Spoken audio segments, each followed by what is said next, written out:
ঘুমটা একটা তীব্র অস্বস্তিতে ভেঙে যায় মীরা দেবী। চারিদিকের বাতাস এত বেশি ভারী লাগছে কেন? চোখ খুলে উঠে বসেন তিনি, জল খান। রাতের খাওয়াটা বোধহয় বেশি হয়ে গেছে। ডান পাশে ঘুমিয়ে আছেন তার স্বামী বিষ্ণুপদ ভট্টাচার্য। একবার তার মনে হলো তাকে ডাকেন, কিন্তু এখন কি ডাকা উচিত হবে? থাক, মানুষটা সারাদিন বিশ্রাম পায়নি। জল খেয়ে তিনি বাম পাশ ফিরে শুতেই তার চোখ চলে যায় জানলার বাইরের আম গাছটার দিকে, আর চোখ যেতেই আঁতকে ওঠেন তিনি। ওটা কে বসে আছে গাছের ডালে পা ঝুলিয়ে? একটা নারী মূর্তি। চোখ বুজে ফেলেন তিনি ভয়ে। চোখ খুলে দেখেন গাছে বসে থাকা নারী মূর্তিটা তার দিকে ফিরে গাছের ডালে বসে একটা ছোট বাচ্চার মাথা চিবিয়ে খাচ্ছে। নারী মূর্তির চুনি থেকে অঝরে রক্ত ঝরছে। আর সবচেয়ে ভয়ঙ্কর ব্যাপার, যে বাচ্চাটিকে সে চিবিয়ে খাচ্ছে তার নাভি এবং নারী মূর্তির যোনি এক নারী দ্বারা যুক্ত। চোখের মনি বলতে কিছুই নেই, পুরোটাই সাদা। নারী মূর্তির দৃষ্টি মীরা দেবীর দিকে। গায়ের সমস্ত শক্তি এক করে চোখ বুজে তিনি ইষ্ট নাম জপ করতে থাকেন। এবার নারী মূর্তিটা ঠিক ঠিক করে হেসে বলে ওঠে,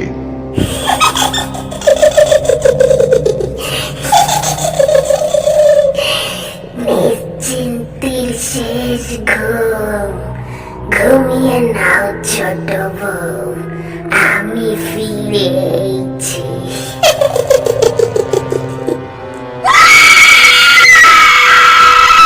মীরা দেবীর কান ফাটা চিৎকারে বাড়ির প্রায় সবাই জেগে ওঠে। জ্ঞান হারায় ভট্টাচার্য পরিবারের কর্ত্রী মীরা রানী ভট্টাচার্য।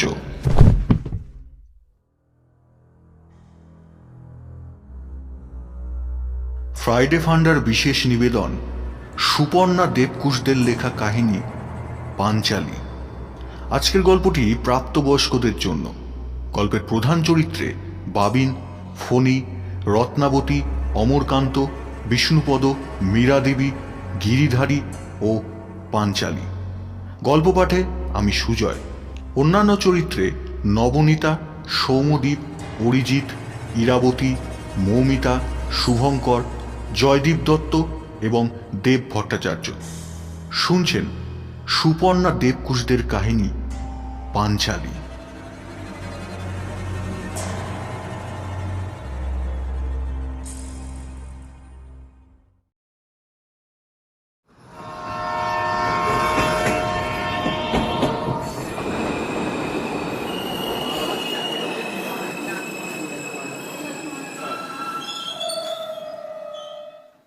ট্রেন থেকে কৃষ্ণনগর স্টেশনে নামতেই কলকাতার সঙ্গে শীতের পার্থক্যটা বেশ বুঝতে পারে বাবিন। বহুদিন পর এখানে এলো সে। আসার বিন্দু মাত্র ইচ্ছে ছিল না। নবদ্বীপে তার মামার বাড়ি। এতক্ষণের ট্রেন যাত্রা খুব একটা পছন্দ না তার। অন্যদের জন্য এটা মাত্র 3-4 ঘন্টার ব্যাপার হলেও বাবিন 1 ঘন্টা পরেই হাঁপিয়ে ওঠে। তাই মা বাড়ি আসার ব্যাপারটা একটু এড়িয়েই চলে সে। ভ্রমণ অন্যদের মতো তারও ভালো লাগে, তবে সেক্ষেত্রে বাসটাই তার প্রথম পছন্দ। অনেক করে বলার পরও যখন বাবিন মামার বাড়ি যেতে রাজি হলো না, তখন মা মুখ গোমরা করে একাই চলে এলেন। বাবিন অনেকবার তাকে অন্তত টেনে তুলে দিয়ে আসতে চাইলেও সে রাজি হয়নি। ছোট মামার বিয়ে বলে কথা, এরকম পারিবারিক অনুষ্ঠানে স্বামী ও ছেলে ছাড়া একা গেলে নানান প্রশ্নের উত্তর দিতে হয়। বাবিনের বাবার পক্ষে বিবেকানন্দ রোডের ওষুধের দোকান ছেড়ে যাওয়া সম্ভব নয়, কিন্তু বাবিন সে তো যেতেই পারত। 2 দিন কলেজে ছুটি করলে কি এমন ক্ষতি হতো? শেষে মা আসার 2 দিন পরে ফোনে দাদুর জোড়াজুড়িতে একাই আসতে বাধ্য হয় বাবিন। এই ১৯ বছরের জীবনকালে সে মা বাড়ি এসেছে মোটে ৬ বার। বেশিরভাগ সময় ওর মাকে একাই আসতে হয়। মা বাড়ি যেতে হলে সে মেজ মামার রাজারহাটের ফ্ল্যাটে যেতেই স্বচ্ছন্দ বোধ করে। বেশিক্ষণ ট্রেন যাত্রা এড়োতে সে নবদ্বীপ স্টেশনে না নেমে সে শিয়ালদা থেকে কৃষ্ণনগরে ট্রেনে উঠে কৃষ্ণনগর স্টেশনে নামে। এরপর নৌকায় চড়ে যেতে হবে ওপারে। এই একটি যান যা তাকে বিশেষ শান্তি দেয়। একটা সিগারেট ধরিয়ে রিকশায় উঠে সে ঘাটের দিকে এগোবে, ঠিক সেই মুহূর্তে দেখা সৌমেনের সঙ্গে। সৌমেন ছেলেটি ওর সঙ্গে ওর কলেজেই পড়ে, হোস্টেলে থাকে, তবে এখানেই বাড়ি। তবে এভাবে হুট করে দেখা হয়ে যাবে ভাবতে পারেনি বাবিন। কি রে, এখানে? আরে এখানেই তো আমার মামার বাড়ি। তাই নাকি? এই আমার বাড়ির সামনেই, এই চল ঘুরে আসবি। না রে, এমনিতেই বেশ রাত হয়ে গেছে, মা চিন্তা করবে। এটা কি তোর বাহন নাকি? সৌমেনের হাতে থাকা একটা কুচকুচে কালো বিড়ালকে উদ্দেশ্য করে বলে বাবিন। আর বলিস না, মহা বিপদে পড়েছি রে। আমার বোন 3টে বিড়াল পোষে, কিন্তু ও এখন মাসির বাড়ি গেছে। আমার পক্ষে 3টে বিড়ালকে সময় মতো খেতে দেওয়া, দেখাশোনা করা সম্ভব হচ্ছে না। এটাকেই আমার এক বন্ধুর কাছে রাখতে যাচ্ছি, বোন এলে নিয়ে আসবো। এ তো মহাজ্বালা। এক কাজ কর, তোর অসুবিধা না থাকলে আমাকে কদিনের জন্য দিতে পারিস। আসলে আমার মামা বাড়িতে ভালো লাগে না, বোর হই একা একা। নেহাত কর্তব্য পালনের জন্য আসা। এটা থাকলে তবে এটাকে নিয়ে একটু সময় কাটবে। তুই না হয় তোর বোন এলে আমাকে ফোন করিস, আমি ঠিক এখানে এসে তোর সাথে দেখা করে দিয়ে যাব বেড়ালটা। চিন্তা নেই, পালিয়ে যাব না। ধুস শালা, পালিয়ে আর যাবি কোথায়? অনেক বড় উপকার করলি, নিয়ে যা। ফেরত দিতে যেদিন আসবি সেদিন কিন্তু আমার বাড়িতে খাওয়া দাওয়া করতেই হবে। নিশ্চয়ই। তা নাম কি এনার? জেনি। বিড়ালটিকে বাবিনের কোলে দিতে দিতে বলে সৌমেন। বিড়ালটির বয়স বেশি না, আকৃতি দেখলেই বোঝা যায়, তবে বেশি ছোটও না। আসি রে, বেশি রাত হলে মা আবার চিন্তা করবে। রিকশায় উঠে রওনা দেয় বাবিন।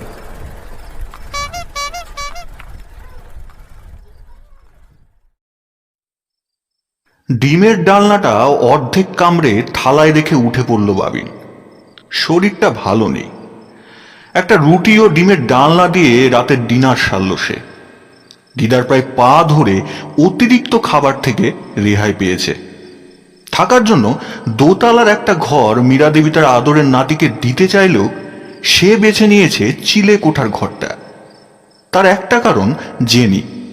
এমনিতেই এবাড়ির কেউ খুব একটা বিড়াল পছন্দ করে না, তাই যাতে কোনো অসুবিধা না হয় তাই জেনিকে নিয়ে চিলেকোঠার ঘরেই থাকবে বাবিন।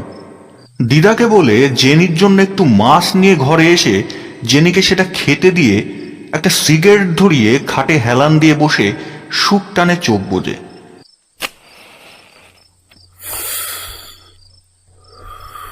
নিজের অজান্তেই চোখের সামনে ভেসে ওঠে সেই বাড়িটা, বৈকুণ্ঠ নিবাস।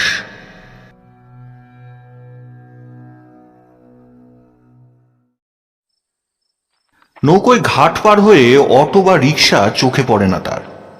রাত অনেক হয়েছে, তাই এমনটাই হয় স্বাভাবিক। ইতিমধ্যে মায়ের দুবার আর মেজমার একবার ফোন সে রিসিভ করেছে। ভাবিন এখন যে তার মায়ের ছোট্ট বাবিন নেই সেটা যেন মা বুঝতেই চায় না। হাঁটতে হাঁটতে বাবিন বুঝতে পারে এবার আর তার পক্ষে এগোনো সম্ভব না। প্রকৃতির ডাকে তাকে সাড়া দিতেই হবে। অনেকক্ষণ ধরে সে কন্ট্রোল করে রেখেছে, আর সম্ভব না। এদিকে গলাও শুকিয়ে আসছে। ট্রেনে কেনা মিনারেল ওয়াটারের বোতলটায় আর এক ফোঁটাও অবশিষ্ট নেই। স্টেশনে কেন যে সে বোতলটা ভরে নিল না তা ভেবেই নিজেকেই নিজে মনে মনে গালিগালাজ করল। দোকানপাট আর একটাও খোলা নেই। অসহ্য লাগছে এবার। প্রকৃতির ডাকে কোনো আড়লে আবডালে সাড়া দেওয়া যায়, কিন্তু তৃষ্ণাও তো মেটাতে হবে। এরকম করুণ অবস্থায় আর 7 পাশ না ভেবে ঢুকে পড়ল সে বাম দিকের প্রথম বাড়িতে।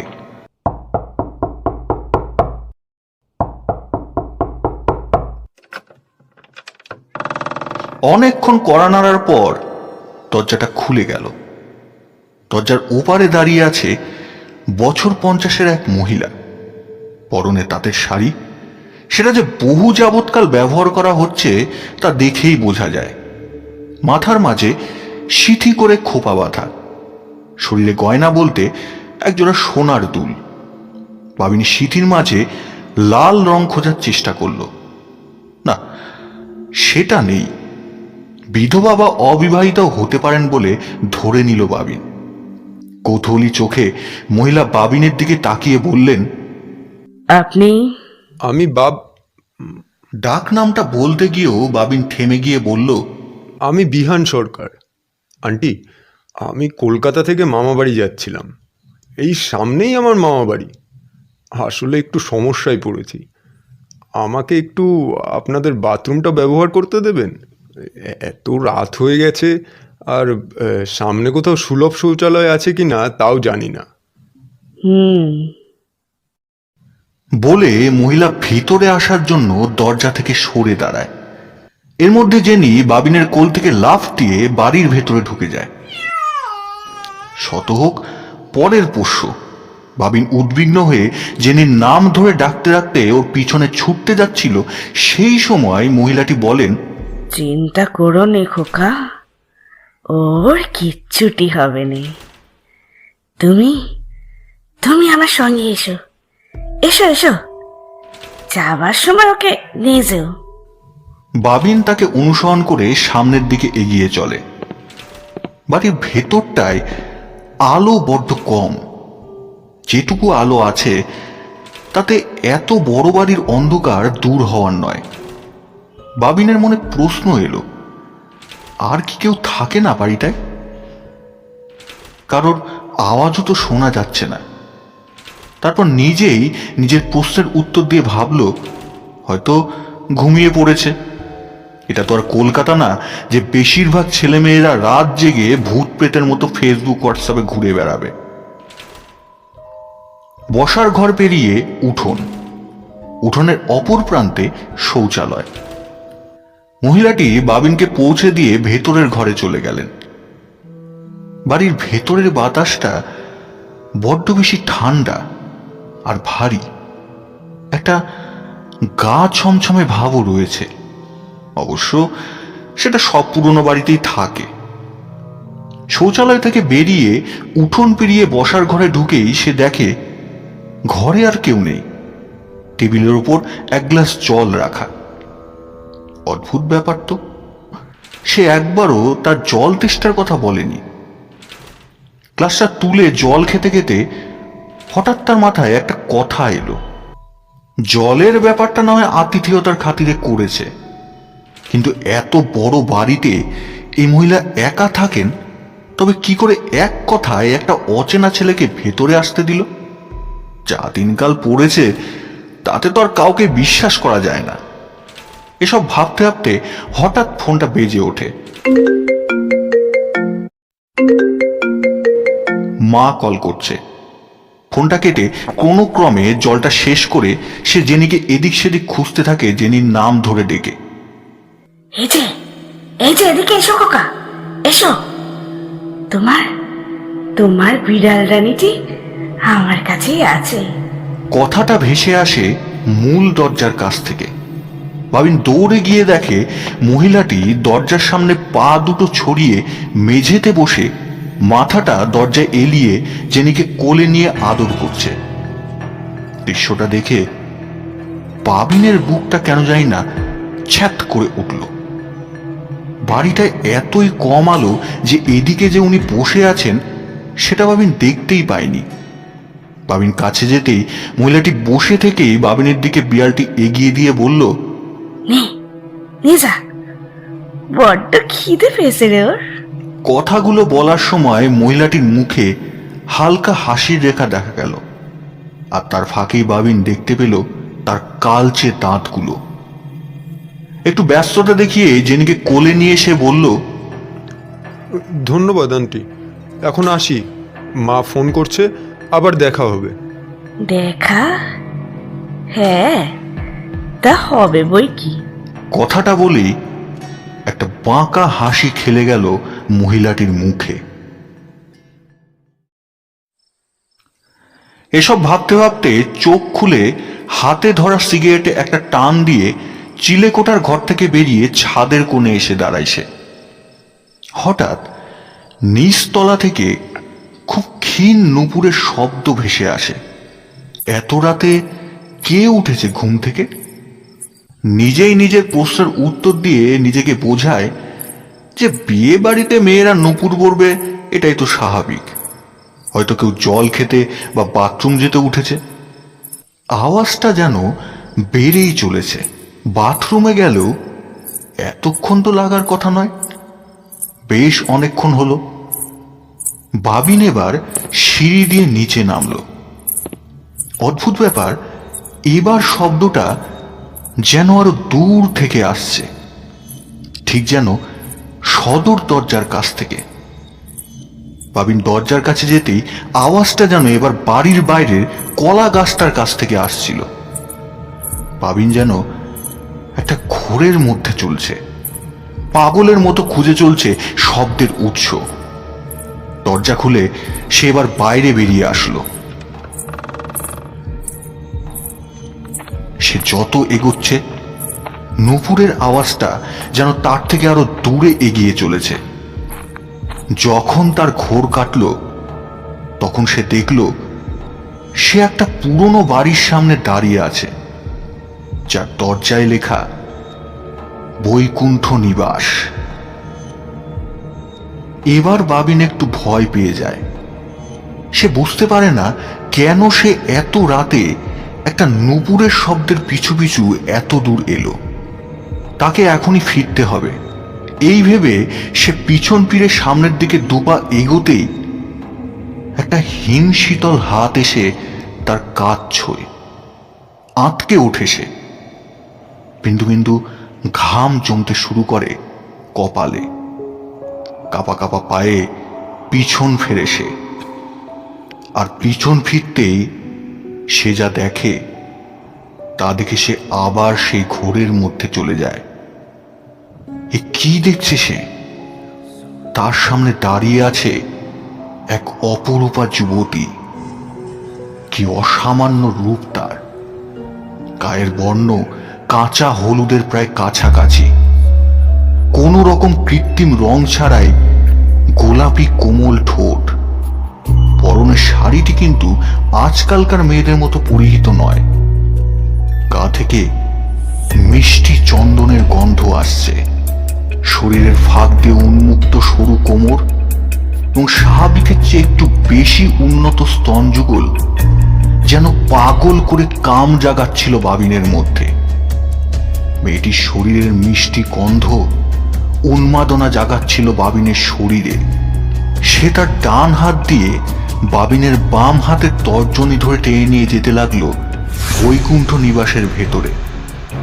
বাবিন কলেজে যথেষ্ট চরিত্রবান পুরুষ হিসেবে পরিচিত এবং মেয়েদের সামনে কথা বলতে হলে তোতলাতে শুরু করে।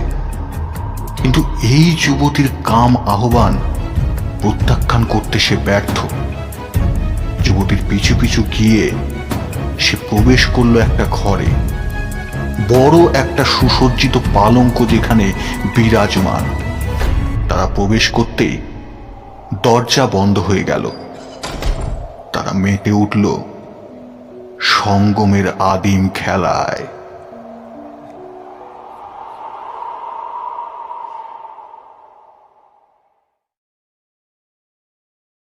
সকাল 10টা নাগাদ ঘুম ভাঙে বাবিনের। নিজেকে আবিষ্কার করে মামাবাড়ির চিলেকোঠার ঘরে। এর মধ্যে মা ও দিদা 3বার এসেছিল ডাকাডাকি করতে। কাল বাদে পরশু বাড়িতে বিয়ে। বাবিন বিয়ে বাড়িতে কাজ না করে ঘুমিয়ে দিন কাটাবে, এটা বাবিনের মায়ের পক্ষে মেনে নেওয়া কঠিন। চোখ খুলেই তার আগের দিন রাতের কথা সব মনে পড়ে যায়। মাথাটা হালকা ধরেছে আর শরীরেও যেন কোনো বল নেই। কাল রাতে যেটা দেখলো সেটা কি কোনো দুঃস্বপ্ন?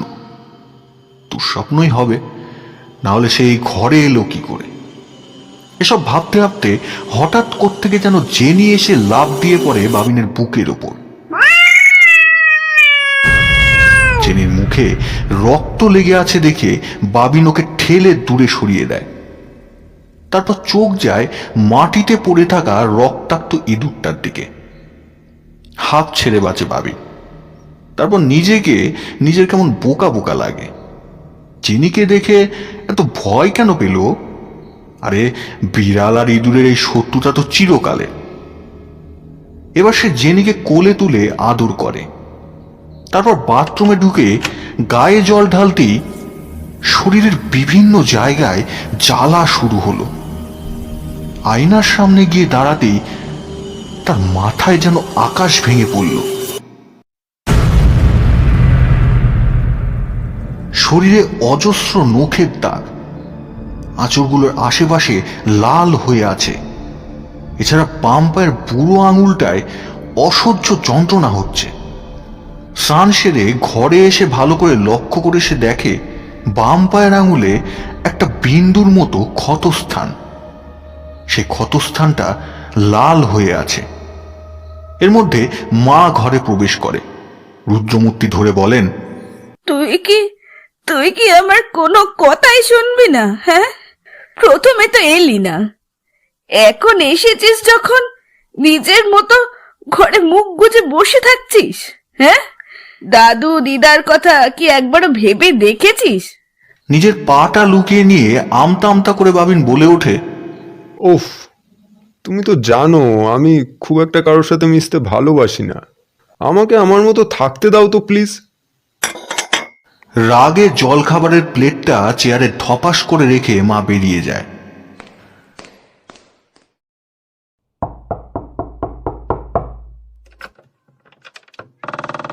বৈকুণ্ঠ নিবাসের সামনে এসে কড়া নাড়তেই সেদিনের বাবিনের সেই পাতানো আন্টি এসে দরজা খুলে দেয়। বাবিনের মনটা ছটফট করছিল এখানে এসে তার সাথে কাল রাতে ঘটে যাওয়া ঘটনার তদন্ত করতে। কোন রকম জল খাবারটা নাকে মুখে গুজিয়ে বেরিয়ে পড়ে সে। বাবিনকে আবার আজ দেখে মহিলা অবাক হবার বদলে একগাল হেসে বলে, ভেতরে এসো খোকা, তোমার জন্য গরম গরম লুচি ভেজেছি। সে কি, উনি কি আগে থেকে জানতেন যে বাবিন আসবে? বাবিন ওরা পিছু পিছু বাড়ির ভেতরে প্রবেশ করে। বাড়ির এই দিকটা কাল বাবিন দেখেনি। দুটো চেয়ারের মাঝে ছোট টেবিল, আর তার উপর রাখা গরম ফুলকো লুচি আর তরকারি। বাবিন এবার বলেই বসে, আপনি কি জানতেন আমি আসব? জানতাম তো, আগে বসে দেখিনি। লুচি প্লেটে সাহাতে সাহাতে তিনি বলেন, তুমি যাকে খুঁজতে এসো বাবু, সে এখন এখানে নেই। তাকে পেতে হলে রাতের বেলা এসো। সব পুরুষ মানুষ তার জন্য রাতের বেলায় আসে। কি সব বলছেন? আপনি জানেন সব? আবার সেই বাঁকা হাসি হেসে একটু বিরক্তির স্বরে মহিলা বলে, তোমার মতো কত এলো তার খোঁজে। খাবারটা খেয়ে নিয়ে এখন বিদায় হতো বাবু, আমার ঢের খিদে পেয়েছে। যা যা যা। কথাটা বলেই মহিলা উঠে ভেতরের ঘরে যেতে গিয়ে পেছন ফিরে তাকিয়ে হিসহিসে গলায় বলে, চিন্তা করো নে খোকা, সময় হলে ঠিক তোমাকে টেনে আনবে। শেষের হাসিটা মহিলার বড্ড কুটিল লাগলো বাবিনে। ওর মাথাটা ঘুরে ওঠে সব শুনে। সে বেরিয়ে আসে। যাওয়ার সময় বাম দিকের জানলা দিয়ে চপচপ শব্দ শুনে কৌতূহল বশত কাছে গিয়ে দেখার জন্য সে এগিয়ে যায়। সেই মহিলাটা পিছন ফিরে বসে সাদা একটা কি যেন চাটছে। কি ওটা? আরো ভালো করে দেখার চেষ্টা করে সে।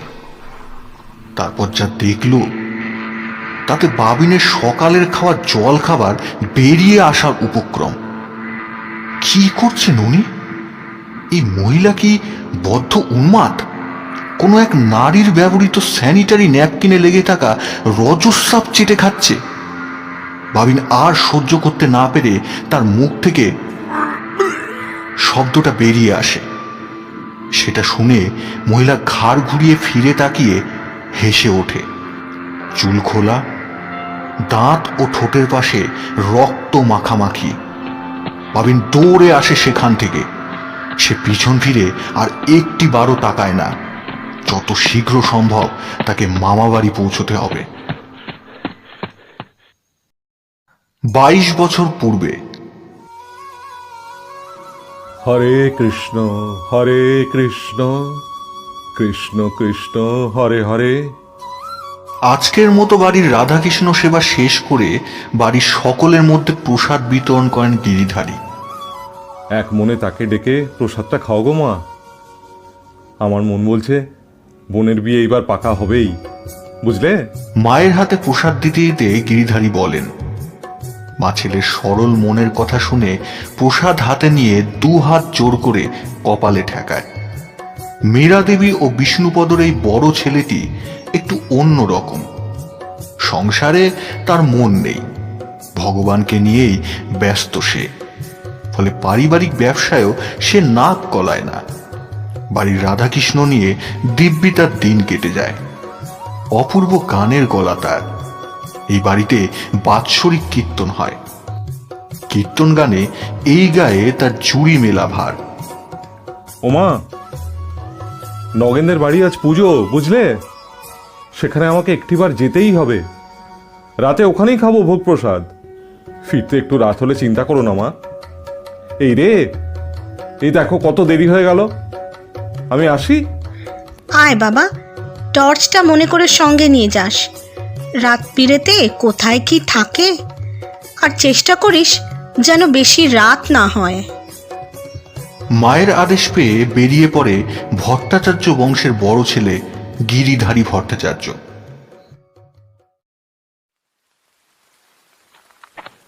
পুজো, ভোগবিলি, নাম গান এসব শেষ হতে বেশ রাত হয়ে যায় ফিরতে।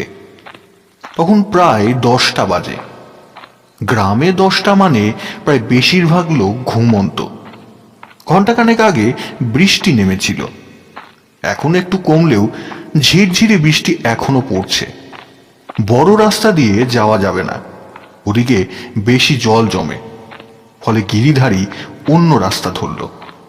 ছোট থেকেই মা কেন যায় না এই রাস্তা দিয়ে যেতে ওদের সব ভাই বোনকে বারণ করে।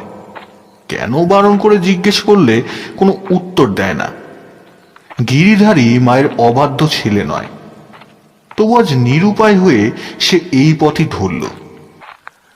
হঠাৎ একটি বাড়ির কাছে এসে সে এক নারীর তীব্র চিৎকার শুনে থেমে যায়। নারীটি চিৎকার করে বলছে, বাঁচাও, বাঁচাও, আমারে আমারে বাঁচাও, কেউ আসো, কেউ আসো, আমারে বাঁচাও, আমারে ছেড়ে দিন।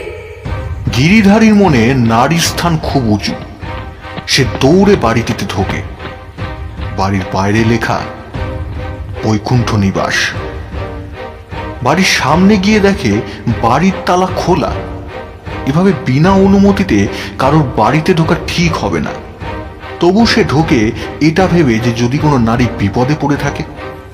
সে তন্ন তন্ন করে সারা বাড়ি খোঁজে। বাড়িটিতে একটা ইঁদুরও নেই।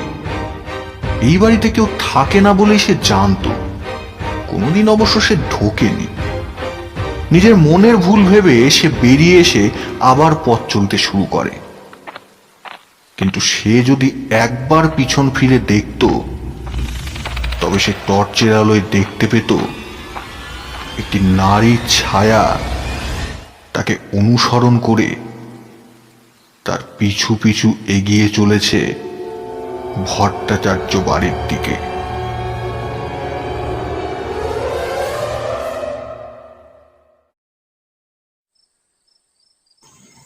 রাতে না খেয়ে ঘুমালে তোমার মা কিন্তু ভীষণ রাগ করবে দাদু ভাই। কিছু না হোক দুধটুকু খাও। দিদিমার কথা ফেলতে না পেরে দুধের গ্লাস খালি করে মীরা দেবীর হাতে তুলে দেয় বাবিন। তার শরীরে একটুও বল নেই আর। সকালের ঘটনার পর ঠেলে বমি আসছিল। তেমন কিছু মুখে দিতে পারেনি দুপুরে।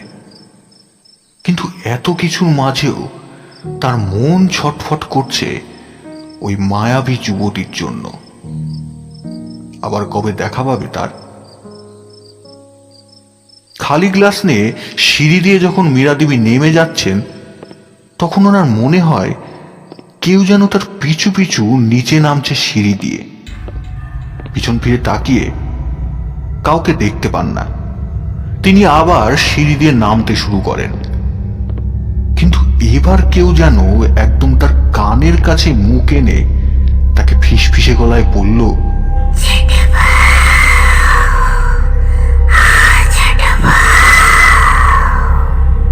মীরা দেবীর শীত দাঁড়াবে এক ঠান্ডা স্রোত নেমে যায়। তিনি পিছন ফিরে তাকিয়ে দেখেন কেউ নেই, শুধু বাবিনের সঙ্গে করে আনা কালো কুচকুচে বিড়ালটা তার দিকে তাকিয়ে মিউ মিউ করে ডাকছে। জেনি কালো হলে কি হয়, তার মুখটা বড্ড মায়া ভরা।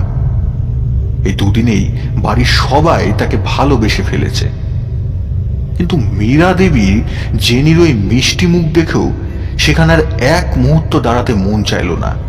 তিনি পরিমরি করে সিঁড়ি দিয়ে নেমে নিজের ঘরে গেলেন।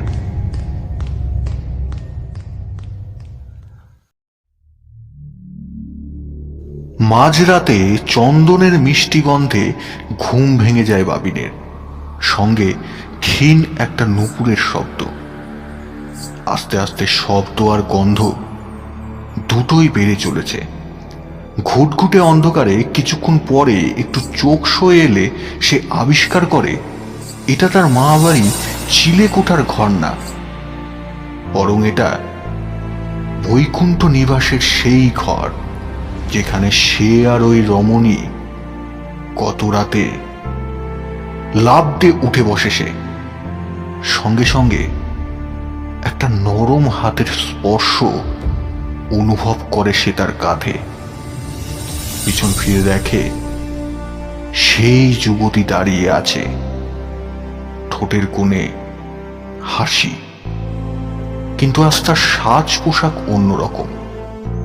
গা ভরা গয়না, পায়ে আলতা, কপালে লাল টিপ, তবে তা বাজারের রেডিমেড টিপ নয়, সিঁদুরের। পরনে নীল শাড়ি, আর শরীর থেকে বেরোচ্ছে সেই চন্দনের গন্ধ। আবার কোনো এক ঘোরের মধ্যে চলে যায় সে। পুরুষালী শক্তি প্রয়োগ করে নাইটিকে এক ঝটকায় কাছে টেনে নেয় সে। তার রাঙা ঠোঁটে নিজের ঠোঁট ডোবায়।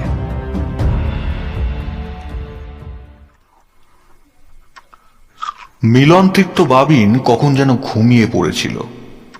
তার ঘুম ভাঙে বাম পায়ের বুড়ো আঙুলের তীব্র জ্বালায়। একটা চাপও অনুভব হচ্ছে সেখানে। চোখ খুলে নিজেকে সেই বৈকুণ্ঠ নিবাসের অন্ধকার ঘরেই আবিষ্কার করে সে। কিন্তু এইবার অন্ধকার অতটা গাঢ় নয়। ডান দিকের জানলাটা খোলা, সেখান থেকে চাঁদের আলো প্রবেশ করেছে ঘরে।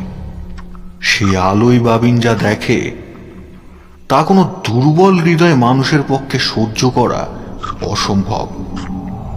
সেই যুবতী বসে আছে বাবিনের পায়ের কাছে, খোলা চুল দিয়ে মুখের বাম পাশটা ঢাকা, কপালে সিঁদুরের বড় উজ্জ্বল টিপটা ঘেঁটে গেছে। কি দেখছে সে? যুবতীর চোখে কোনো মনি নেই, পুরোটাই সাদা। ঘাড়টা একটু হেলিয়ে রক্ত চুষে খাচ্ছে বাবিনের পায়ের আঙুল থেকে। ঠোঁট বেয়ে সেই রক্ত গড়িয়ে পড়ছে। তার স্থির দৃষ্টি ঠিক বাবিনের মুখের দিকে। বাবিন দৃশ্যটা সহ্য করতে পারে না। একটা বিকট চিৎকার বেরিয়ে আসে তার মুখ থেকে এবং হ্যাঁচকা টানে পা সরিয়ে নেয়। চোখ বুজে ফেলে সে। চোখ খুলে দেখে কেউ নেই। পায়ে তীব্র যন্ত্রণা অনুভব করে সে। কিছুটা অসারও লাগছে পাটা, কিন্তু তাকে এখনই পালাতে হবে। কিন্তু কিভাবে উঠবে সে? এক ফোঁটা শক্তিও নেই তার শরীরে। কোনো ক্রমে সে উঠে ঘরের বাইরে আসে। পায়ের আঙুল থেকে এখনো রক্ত ঝরছে। বাবিন জ্ঞান শূন্য হয়ে দৌড়তে থাকে। সমস্ত যন্ত্রণা ভুলে তাকে আগে পালাতে হবে। কিন্তু বাড়ির চৌহদ্দি পেরোনোর সময় সে শুনতে পায় কেউ যেন তার পিছনে ফ্যাস ফ্যাসে গলায় বলছে, ও খোকা, যাস নে ওদিকে। পালা পালা, যত দূর পারবি পালা পালা, বিশ্বা মাগিটা তোকে আবার টেনে আনবে। পালা পালা। গলাটা বাবিনের চেনা। বাড়ির সীমানা পেরিয়ে বাবিন আবার পিছনে ফিরে তাকিয়ে দেখে বাবিনের পা থেকে বেরিয়ে আসা রক্তবিন্দুগুলি যা বাড়ির মেঝেতে লেগেছিল সেগুলি বৈকুণ্ঠ নিবাসের সেই আন্টি চেটে খাচ্ছে। আর সহ্য করতে পারে না বাবিন। কিছু দূরে এসে সে জ্ঞান হারায়। ওগো, শুনছো? সে বুঝি ফিরে এসেছে, আবার ফিরে এসেছে। আমি অনুভব করছি তাকে। সেদিন ওই আম গাছে বসেছিল, আমার সংসারটা শেষ করে দেবে ওই কলজে খাকি। তুমি কিছু করো। এইবার ও কাকে নিতে এসেছে? পাগলের মতো কথাগুলো বলতে বলতে স্বামীর বুকে লুটিয়ে পড়েন মীরা দেবী। কি যত বলছো? সে আসবে কি করে? তাকে তো ওখানে বন্দি করে রাখা হয়েছে। গুরুদেব বলেছিলেন সে আর ক্ষতি করতে পারবে না, ভুলে গেলে? আচ্ছা, তোমার কি বিশ্বাস নেই গুরুদেবের উপর? আমি এসব কিচ্ছু জানি না। আমি শুধু জানি সে ফিরে এসেছে। আর তুমি ভুলে যেও না গুরুদেব কি বলেছিলেন, যতদিন না তাকে গিয়ে জাগানো হচ্ছে ততদিন সে ফিরবে না। কেউ নিশ্চয় ফিরিয়ে এনেছে তাকে। তুমি কি পাগল হলে মীরা? তুমি জানো না গুরুদেব বলেছিলেন তাকে ফেরাতে হলে কোনো কুমারী মেয়ের সঙ্গমহীন সতীচ্ছদের রক্ত দিতে হবে ওই বাড়ির দালানে। সঙ্গমহীন সতীচ্ছদের রক্ত কি করে পাওয়া সম্ভব? আর কেউটা দিয়ে ওই ডাইনিকে জাগাতেই বা যাবে কেন? আমি জানি না। আমি শুধু জানি আমার এই বুড়ো চোখে আমি আর কারোর মৃত্যু দেখতে পারবো না। স্ত্রীর হাতটা ধরে বিষ্ণুপদবাবু বলেন, শান্ত হও, সব তোমার মনের ভুল। আমাদের এত বড় ক্ষতি কেউ করতে চাইবে না। বাড়িতে নতুন বউ আসবে, এখন এসব কথা কেউ শুনে ফেললে কেলেঙ্কারি হবে। আমি গুরুদেবের সঙ্গে কথা বলছি।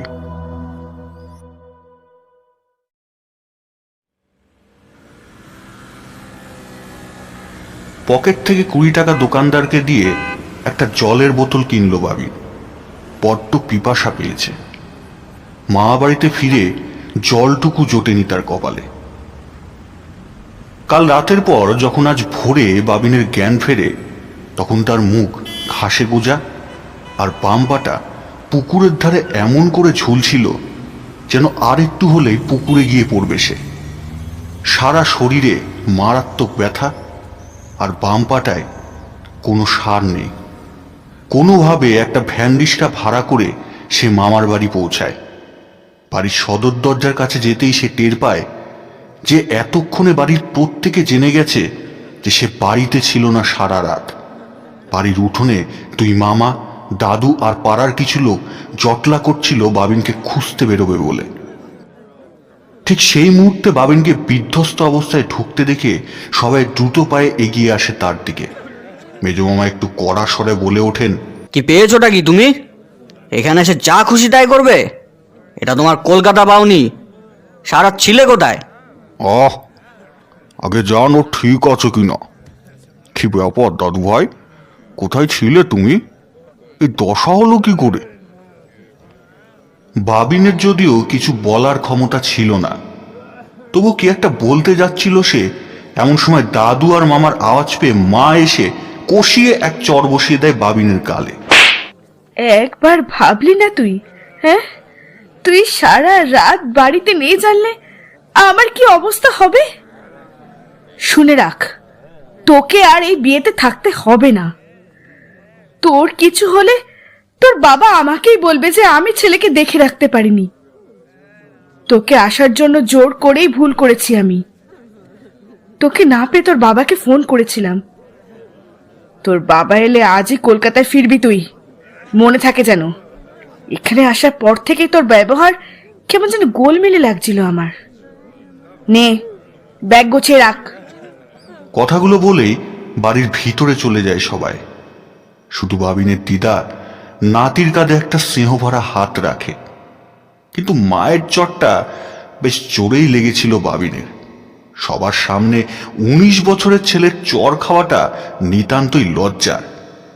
তাই সে অভিমানে দিদার হাত কাঁধ থেকে সরিয়ে বাড়ি থেকে বেরিয়ে আসে। দিদার ডাক শুনেও পিছন ফিরে একটিবারও তাকায় না। হাঁটতে হাঁটতে বেশ অনেকটাই দূরে চলে এসেছিল সে। জলটা খেতে খেতে সে দোকান থেকে একটু এগিয়ে আসে। সামনে একটি মন্দিরের বাইরের লেখা চোখে পড়ে, মহাপ্রভু শ্রী চৈতন্য দেবের জন্মস্থান। ছোটবেলা মা বাড়ি এলে মেজমামা নিয়ে আসতো এখানে। অনেকবার এসেছে আগে এখানে। একটা শীতল বাতাস এসে লাগে তার মুখে। ছোটবেলার কথা মনে পড়তেই একটা শান্তির হাসি খেলে যায় মুখে। ভিতরে ঢুকে নিম গাছটার নিচে বসে গতকাল রাতের কথা ভাবছিল সে। এমন সময় হঠাৎ উড়ে এসে জুড়ে বসে একটা শাল পাতায় গরম ডাল, ভাত, শাক ভাজা, ফুলকপির তরকারি। বাবিনের মুখের সামনে তুলে ধরে কেউ। বাবিন মুখ তুলে দেখে প্রায় তারই বয়সের একটি ছেলে, পরনে সাদা ধুতি, কপালে চন্দন আঁকা, যেমন এখানে কৃষ্ণ সেবকদের থাকে আর কি। চুল প্রায় কাঁধ পর্যন্ত, গায়ের রং বেশ ফর্সা। মুখে মৃদু হাসি নিয়ে সে বাবিনকে বলে, ঝটপট খেয়ে নাও দেখি, এটা আজকের ভোগের প্রসাদ। এইটুকু থেকে গেছিল, তোমার ভাগ্যে ছিল। নাও খেয়ে নাও, সবার কপালে জুটে না। দেখে তো মনে হচ্ছে সকাল থেকে কিছু খাওনি। নাও খাও। না মানে, আপনি কি করে বুঝলেন? বাবিনকে থামিয়ে সেই যুবক বলে, তোমার চোখ মুখ দেখেই বোঝা যাচ্ছে সকাল থেকে পেটে কিচ্ছুটা পড়েনি। নাও, বেশি কথা না বলে খাও তো দেখি। সত্যিই বড্ড খিদে পেয়েছিল তার। ডাল দিয়ে ভাত মেখে মুখে তোলে সে। তা জামা কাপড়ের এই দশা হলো কি করে? দেখে তো সুপরিবারের সন্তান মনে হচ্ছে। কৌতূহলী হয়ে প্রশ্ন করে আগন্তুক। বাবিনের আর কিছু বলতে ইচ্ছা করে না। অচেনা মানুষের থেকে এরকম কৌতূহল দেখে সে একটু বিরক্তই হয়। ছেলেটি হয়তো বুঝতে পেরেই বলে ওঠে, আমার নাম বিশ্বম্বর, আমি এই মন্দিরেরই সেবক। এই রে, খুব দরকার কাজ ভুলে গেছি। আমার এই জিনিসটা একটু রাখো ভাই, আমি এসে নিচ্ছি। কোথাও ফেলে দিও না আবার। কথাটা শেষ করেই একটা ছোট জলের বোতল তার হাতে ধরিয়ে সে চলে যায়। বাবিন খাওয়া শেষ করে অপেক্ষা করে তার জন্য, কিন্তু সে আর আসে না। মন্দিরে অন্য কোনো সেবককে যে তার কথা জিজ্ঞাসা করবে বা জিনিসটা তার হাতে ধরিয়ে দিয়ে আসবে, সে উপায়ও নেই। কাউকে দেখতে পাচ্ছে না সে। না, বাবা চলে আসবে কলকাতা থেকে, এই ভেবে সে বাড়ির দিকেই রওনা দেয়। কাল না হয় এসে এটা ফেরত দেওয়া যাবে। মোটে তো একটা জলের বোতল।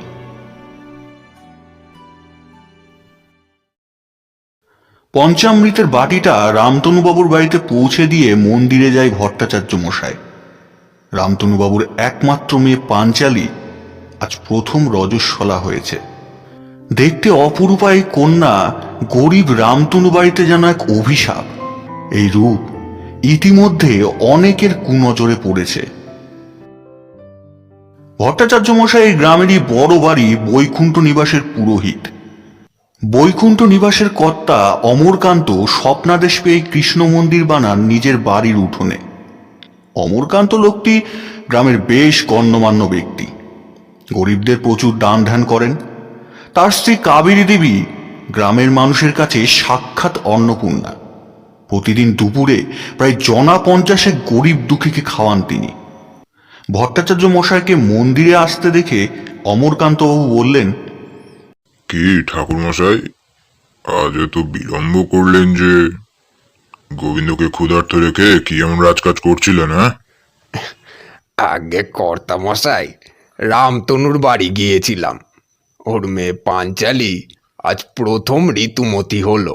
বটে, শুনেছি খুব সুন্দরী সে মেয়ে। আমার মেয়ে রত্নাবতীর সঙ্গে একই পাঠশালায় পড়ে, যথেষ্ট মেধাবীও বটে। তোমার সাথে কিছু কথা আছে। গোবিন্দর ভোগ পর্ব সেরে আমার সাথে একটু দেখা করে যেও।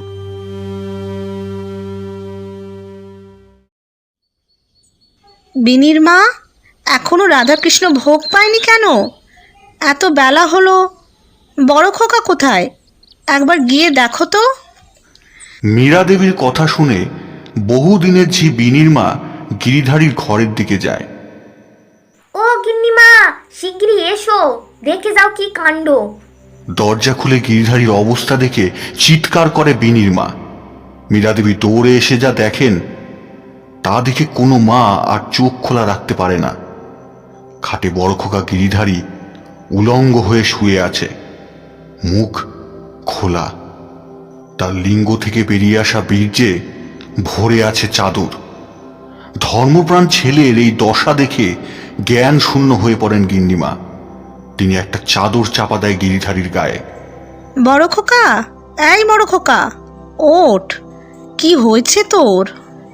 এই বড় খোকা, ওগো একবার এই ঘরে এসো তো। বাড়ির সকলে দৌড়ে আসে। চোখে মুখে জলের ছিটে দেওয়ার পর জ্ঞান ফেরে বড় খোকার। জ্ঞান ফিরতেই মাকে দেখে সে কান্নায় ভেঙে পড়ে। মা, মা, আমাকে বাঁচাও মা, ওই সর্বনাশে আমাকে খেয়ে নেবে। বাঁচাও, বাঁচাও আমাকে মা। কি বলছিস বড় খোকা? কে খেয়ে নেবে তোকে? কার কথা বলছিস? তুই কি কিছু দেখে ভয় পেয়েছিস? মা, আমি অপবিত্র হয়ে গেলাম, আর কৃষ্ণ আমার সেবা নেবে না মা। ওই রাক্ষসী আমাকে বাঁচতে দেবে না। কোন রাক্ষসী? কার কথা বলছিস তুই? বৈকুণ্ঠ নিবাসে রাক্ষসী মা। ও ও রোজ আসে আমাকে মোহিত করে আমার সঙ্গে। আমি সে কথা বলতে পারবো না মা। তারপর আমার পা থেকে রক্ত চুষে খায়। রোজ রাতে ঘুম ভেঙে নিজেকে এই বাড়িতে দেখি মা গো। ও বলেছে এক এক করে এই বাড়ির সব পুরুষদের শেষ করবে, যার যার শরীরে এই বাড়ির রক্ত বইছে। সেই রাতে বিষ্ণুপদবাবু গুরুদেবকে নিজের বাড়িতে আনানোর ব্যবস্থা করেন। সব শুনে ও দেখে গুরুদেব বলেন, পাপের ফল তো ভোগ করতেই হবে বিষ্ণুপদ। সে কোথাও যায়নি, ওই বাড়িতেই ছিল, শুধু অপেক্ষা করছিল এই পরিবারের কারোর ওই বাড়িতে গিয়ে তাকে পথ দেখিয়ে এই বাড়িতে নিয়ে আসার। তোমার ছেলে তাই করে। তোমার বংশের সর্বনাশ নিশ্চিত না করে ও কোথাও যাবে না। প্রায় গুরুদেবের পায়ে লুটিয়ে পড়ে মীরা দেবী। কেঁদে বলে ওঠেন, এমন বলবেন না গুরুদেব, আপনি ছাড়া কেউ নেই রক্ষা করার। আমার বংশকে বাঁচান। সব শেষ হওয়ার আগে একটি বড় চেষ্টা করে দেখুন ঠাকুর। উপায় একটা আছে, পারবে? হ্যাঁ, আমি সব পারবো। কি করতে হবে বলুন? মরতে হবে? আমি মরতেও রাজি। শুধু আমার স্বামী সন্তানদের আপনি বাঁচান গুরুদেব। মরতে হবে, তবে তোমাকে নয়, অন্য কাউকে। শোনো মা, ওই প্রেতাত্মা পরিণত হয়েছে ভয়ঙ্কর এক অপদেবীতে। তোমার এক সন্তানকে ভোগ হিসেবে তাকে দিতে হবে। পারবে? না। কথাটা শুনে দু কানে হাত চেপে চিৎকার করে ওঠে মীরা দেবী। ঠিক সেই সময় বিষ্ণুপদবাবু বলে ওঠেন, পর্ব। কি বললে তুমি? তোমার কি মাথা খারাপ হলো? কি যা তা বলছো তুমি? সন্তানকে ভোগ দেওয়ার আগে আমি নিজে ওই সর্বনাশী মেয়ে মানুষের কাছে প্রাণ দেব। মা, এছাড়া এই বংশকে বাঁচানোর অন্য কোনো উপায় নেই। আর তাছাড়া তোমার বড় সন্তানের রক্তের স্বাদ যখন একবার সে পেয়েছে, সে ওকে নিয়ে যাবেই। বিরা পাগলামি করো না। গুরুদেব কি বলছে শুনছো তো? এমনিতেও গিরিধারী একটু অন্যরকম, মেয়েলি স্বভাব আছে তার উপর পুজো আচ্চা নিয়ে থাকে। এই বংশবৃদ্ধি ওর দ্বারা সম্ভব না, তাই ওকে দিলে এমন কিছু ক্ষতি হবে না। নিজের স্বামীর স্বার্থপর নির্মম কথা শুনে মীরা দেবী যেন বিশ্বাস করতে পারেন না নিজের কানকে। এই কার সাথে তিনি এতগুলো বছর ঘর করলেন? তিনি সব শুনে নিজের কানকে বিশ্বাস করতে না পেরে চেয়ে থাকেন বিষ্ণুপদর দিকে। গুরুদেব বলে চলেন, ওই প্রেতাত্মা এখন ওই বাড়ি থেকে মুক্ত। গিরিধারীর রক্তের লোভ দেখিয়ে দেখিয়ে আজ রাতে ওকে ওই বাড়িতে আবার টানতে হবে। যখন সে গিরিধারীকে নিয়ে ব্যস্ত থাকবে, তখন তাকে চিরতরে বন্দি করতে হবে ওই বাড়িতে। তবে মনে রেখো, এই কাজ আজ রাতেই করতে হবে। আজকের রাত পার হয়ে গেলে ও গিরিধারীকে মেরে ফেলবে, তখন আর ওকে বন্দি করা যাবে না। কারণ আজ অমাবস্যা, আর ও যেদিন নিজের শিকার ধরে, ঠিক সেই দিনের পর প্রথম যে অমাবস্যা আসে, সেই অমাবস্যাতে সে পুরো শেষ করে দেয় নিজের শিকারকে। চুপ কর, চুপ কর শুয়োরের বাচ্চা। আমার সন্তানকে কেড়ে নিবি? তোদের গলা টিপে আমি রক্ত খাবো। ছেলেকে এভাবে ওই সর্বনাশী মেয়ে মানুষকে বন্দি করতে ব্যবহার করা হবে শুনে মানসিক ভারসাম্য প্রায় হারিয়ে ফেলেন মীরা দেবী। কিন্তু বিষ্ণুপদ সবচেয়ে ঘৃণ্য কাজটা সেই মুহূর্তে করে বসেন। মীরা দেবী যাতে আচার বিধিতে বাধা দিতে না পারে, তা একটা ঘরে কিছু ঝি চাকর দ্বারা তাকে বন্দি করে দেন। তার শত চিৎকারে কেউ কর্ণপাত করেন না। বাবা, আমি যাব না, ওই রাক্ষস আমাকে খেয়ে নেবে। তোর পাগল, তোর বাবা থাকতে তোর কিছু হতে দেবে? শুধু ওই পেটারটাকে বন্দি করতে তোকে নিয়ে যাচ্ছে। নে, উঠে পড়। ছেলের মাথায় হাত দিয়ে ছলের সাহায্যে তাকে রাজি করেন বিষ্ণুপদ।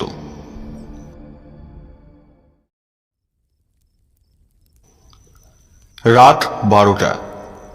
অন্ধকার আজকে অন্য দিনের চেয়ে ঢের বেশি। আজ অমাবস্যা। বৈকুণ্ঠ নিবাসের উঠোনে একটা সাদা গোল দাগের ঘেরায় বসে আছেন বিষ্ণুপদ এবং গুরুদেব তার সামনে আগুন জ্বালিয়ে বসে আছেন। এই ঘেরা প্রেতাত্মা পার করতে পারবে না। ঘেরার বাইরে বসে আছে গিরিধারী। একটা সুতোও নেই তার গায়ে। কিছুক্ষণ মন্ত্রপাঠের পর বাতাস কেমন ভারী হয়ে এলো। তার ঠিক পরে কোথা থেকে যেন ঝোড়ো বাতাস এসে সব লন্ডভন্ড করে দিতে চাইল। ঝড় থামতেই দেখা গেল গিরিধারীর পিছনে এসে দাঁড়িয়েছে সেই সর্বনাশী নারী। কেবল গিরিধারীর দিকেই তাকিয়ে আছে, যেন বিষ্ণুপদ আর গুরুদেবকে সে দেখতেই পাচ্ছে না। একটা হাত রাখলো সে গিরিধারীর কাঁধে। এতক্ষণ ভয়ে কান্না করতে থাকা গিরিধারী মুহূর্তে চুপ করে কেমন ঘোরের মধ্যে চলে গেল। আস্তে আস্তে ফিরে তাকালো সে সেই নারীর দিকে। এবার তারা দুজনে এমন কাজ শুরু করলো যেন সেখানে তারা বাদে আরো দুজন আছে সেটা তারা দেখতেই পাচ্ছে না। সে নারীর বস্ত্র ত্যাগ করতে সহায়তা করল সে। মেতে উঠল কামনার খেলায়। একে অপরকে তৃপ্ত করতে ব্যস্ত দুজন।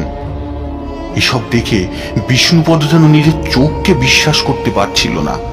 তার ধর্মপ্রাণ ছেলে এ কি করছে? গুরুদেব তার বিস্ময়তা কাটাতে বলে ওঠেন, অবাক হয়েও না বিষ্ণুপদ। এই খেলা রোজ এই নারী তোমার ছেলের সঙ্গে খেলে। রোজ রাতে সে আসে তোমার ছেলের কাছে, তারপর আসল কার্য সিদ্ধি করে। রক্ত চুষে খায় তোমার ছেলের। কিছুক্ষণ এই খেলা চলার পর তৃপ্ত হলো দুজন। এবার আসল খেলা শুরু। নারী মূর্তিটি আস্তে আস্তে নিজের সুদর্শনা রূপ ছেড়ে এক ভয়ঙ্কর রূপ ধারণ করল।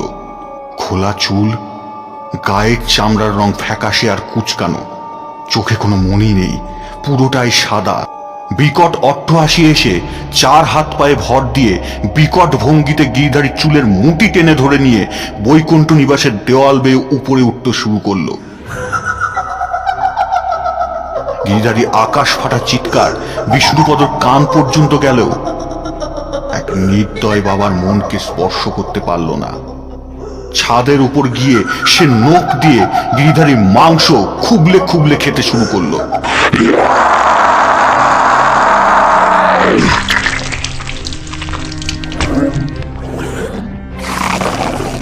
সময় হয়েছে বিষ্ণুপদ, যাও এটা এই বাড়ির সদর দ্বারে পুঁতে দিয়ে এসো।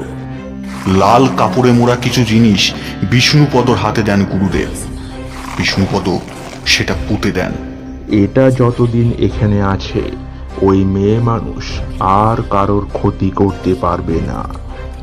তবে হ্যাঁ, মনে রেখো, যদি কোনো কুমারী মেয়ে এসে কোনোদিন নিজের সঙ্গমহীন সতীচ্ছদের রক্ত এখানে ফেলে, তবে আবার সে জেগে উঠবে, নাশ করবে তোমার বংশকে। চলো, তোমার ছেলের আত্মার শান্তির আয়োজন করতে হবে। বাড়িটি থেকে বেরিয়ে আসার সময় একবার পিছন ফিরে তাকায় বিষ্ণুপদ। পাষাণ বাবার চোখের কোণে এক ফোঁটা জল চিকচিক করে ওঠে। শুধু নিজেকে একটাই সান্ত্বনা দেয়, এত বছরের সাপের অবসান ঘটল। তবে সত্যিই কি ঘটেছিল?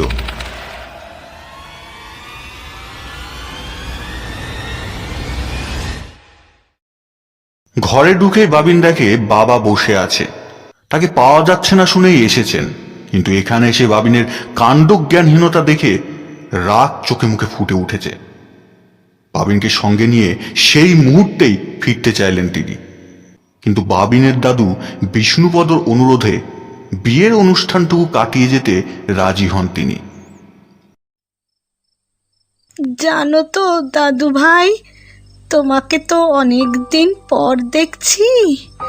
এইবার যখন তোমাকে দেখলাম মনে হলো যেন সামনে আমার শ্বশুর মশাই দাঁড়িয়ে আছেন।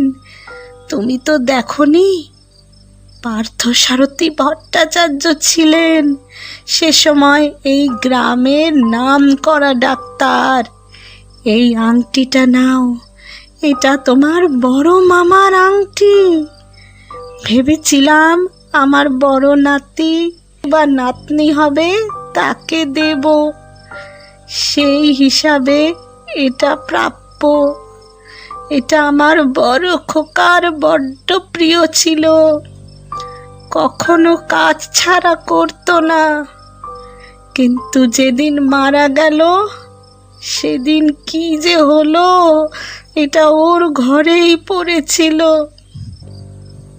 কথাগুলো বলতে বলতে কেমন আনমনা হয়ে গেছিল মীরা দেবী। হঠাৎ বাবিনের কথায় হুঁশ ফেরে। আচ্ছা দিদা, বড় মামার কি হয়েছিল? মাকেও কতবার জিজ্ঞাসা করেছিলাম, মাও বলতে পারেনি। হ্যাঁ, বড় মামা ও কিছু না দাদু ভাই, সবই আমার কপালের দোষ। ছাড়ো এসব, তুমি এটা পড়ো।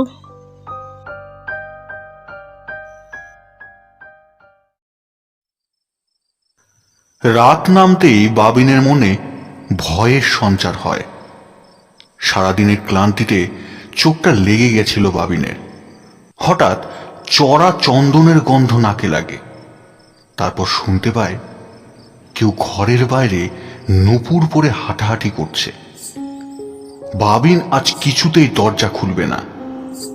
এবার কেউ যেন জোরে জোরে তার দরজায় তীব্র প্রহার এবং রাগে গর্জন করতে থাকে। কি আশ্চর্য, এত জোরে দরজা ধাকাচ্ছে অথচ বাড়ির কেউ শুনতে পাচ্ছে না। বাবিন ভয়ে আড়ষ্ট হয়ে যায়। এবার একটি নারী কণ্ঠে অকথ্য গালি ভেসে আসে। খোলদার চাপে জন্মার বাচ্চা, তোরা শরীরের খিদে মেটাবো আমি। কল কইছি পুরো বংশ শেষ করে দেব।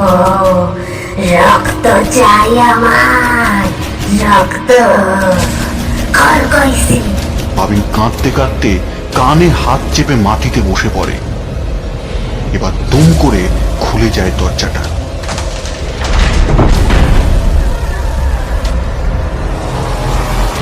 ভেসে আসে নারী কণ্ঠের অট্ট হাসি।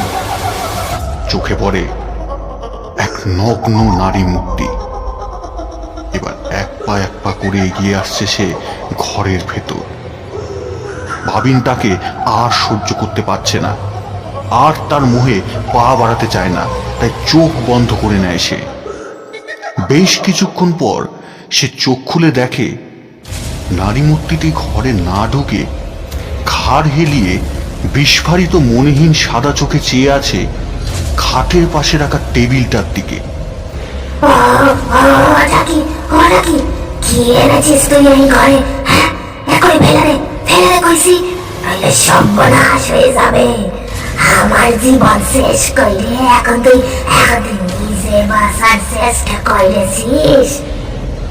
বাবিন কানে হাত দিয়ে চোখ বুজে এক কোণে বসে থাকে।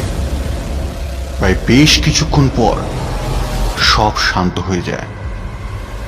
বাবিন চোখ খুলে দেখে নারী মূর্তিটা আর নেই। সে দৌড়ে নিচে যায়। যাওয়ার পথে সে দেখে জেনি ছাদের এক কোণে বসে তার দিকে তাকিয়ে লেজ নাড়ছে। বাবিন তাকে কোলে নিতে যাবে ভাবল, কিন্তু তার ম্যাও ডাকটা শুনে সে আর তার কাছে গেল না। তার ম্যাও ডাকের মধ্যে আজ কেমন যেন রাগ মিশে আছে। বাবিনকে এখনই মায়ের কাছে যেতে হবে। ছাদে একা থাকা আর তার জন্য সুরক্ষিত নয়। নিচে গিয়ে সে মাকে বলে, একা একা ঘুম আসছে না। বলে মায়ের পাশে গিয়ে শুয়ে পড়ে। মা যতই রেগে থাকুক, পাশে সন্তান শুয়ে থাকলে রাগ গলে জল হওয়াই স্বাভাবিক। বাবিনের মায়েরও তাই হলো। কিন্তু সারা রাত বাবিনের ঘুম এলো না এটা ভেবে যে টেবিলের ওপর তো শুধু ওই জলের বোতলটা ছিল, যেটা সেদিন ওকে মহাপ্রভুর জন্মস্থানে বিশ্বম্বর নামের ছেলেটি দিয়েছিল।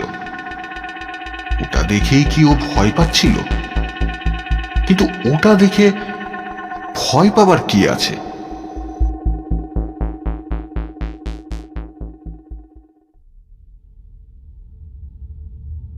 খোকা, এই বড় খোকা, কোথায় নিয়ে এলো রে আমাকে?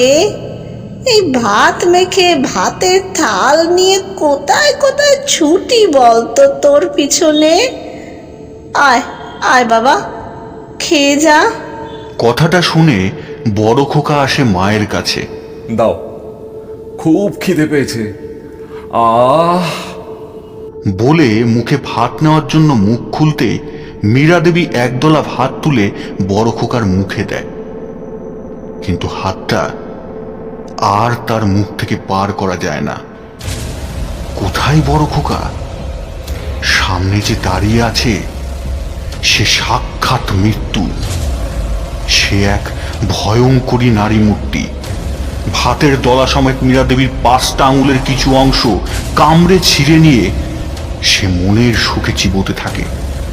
ঠোঁট বেয়ে রক্ত পড়ছে।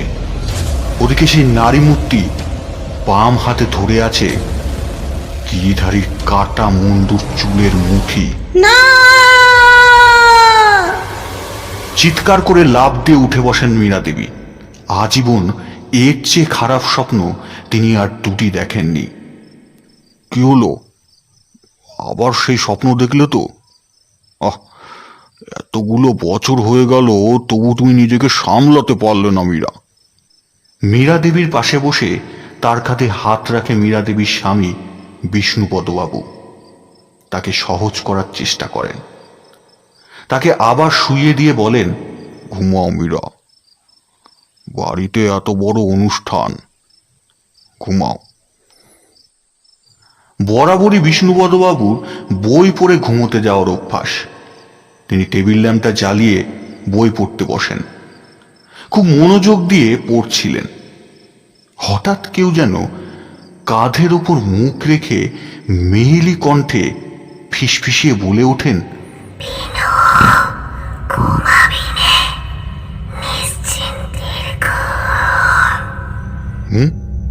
কে? বলে হকচকিয়ে উঠে দেখেন কেউ নেই। বাবা, হঠাৎ এবার গিরিধারীর গলা পেয়ে তিনি পিছন ফিরে তাকান। তারপর যা দেখেন তাতে নিজেকে স্থির রাখা বড্ড কঠিন। মীরা দেবী বিছানায় উঠে বসেছেন। সাদা কালো চুলগুলো খোলা, মুখে এসে পড়েছে, চোখ মণিহীন। গিরিধারীর গলায় মীরা দেবী এবার বলে ওঠেন, আমি ওই বাড়িতে যাব না বাবা, ও আমাকে মেরে ফেলবে, আমি যাব না।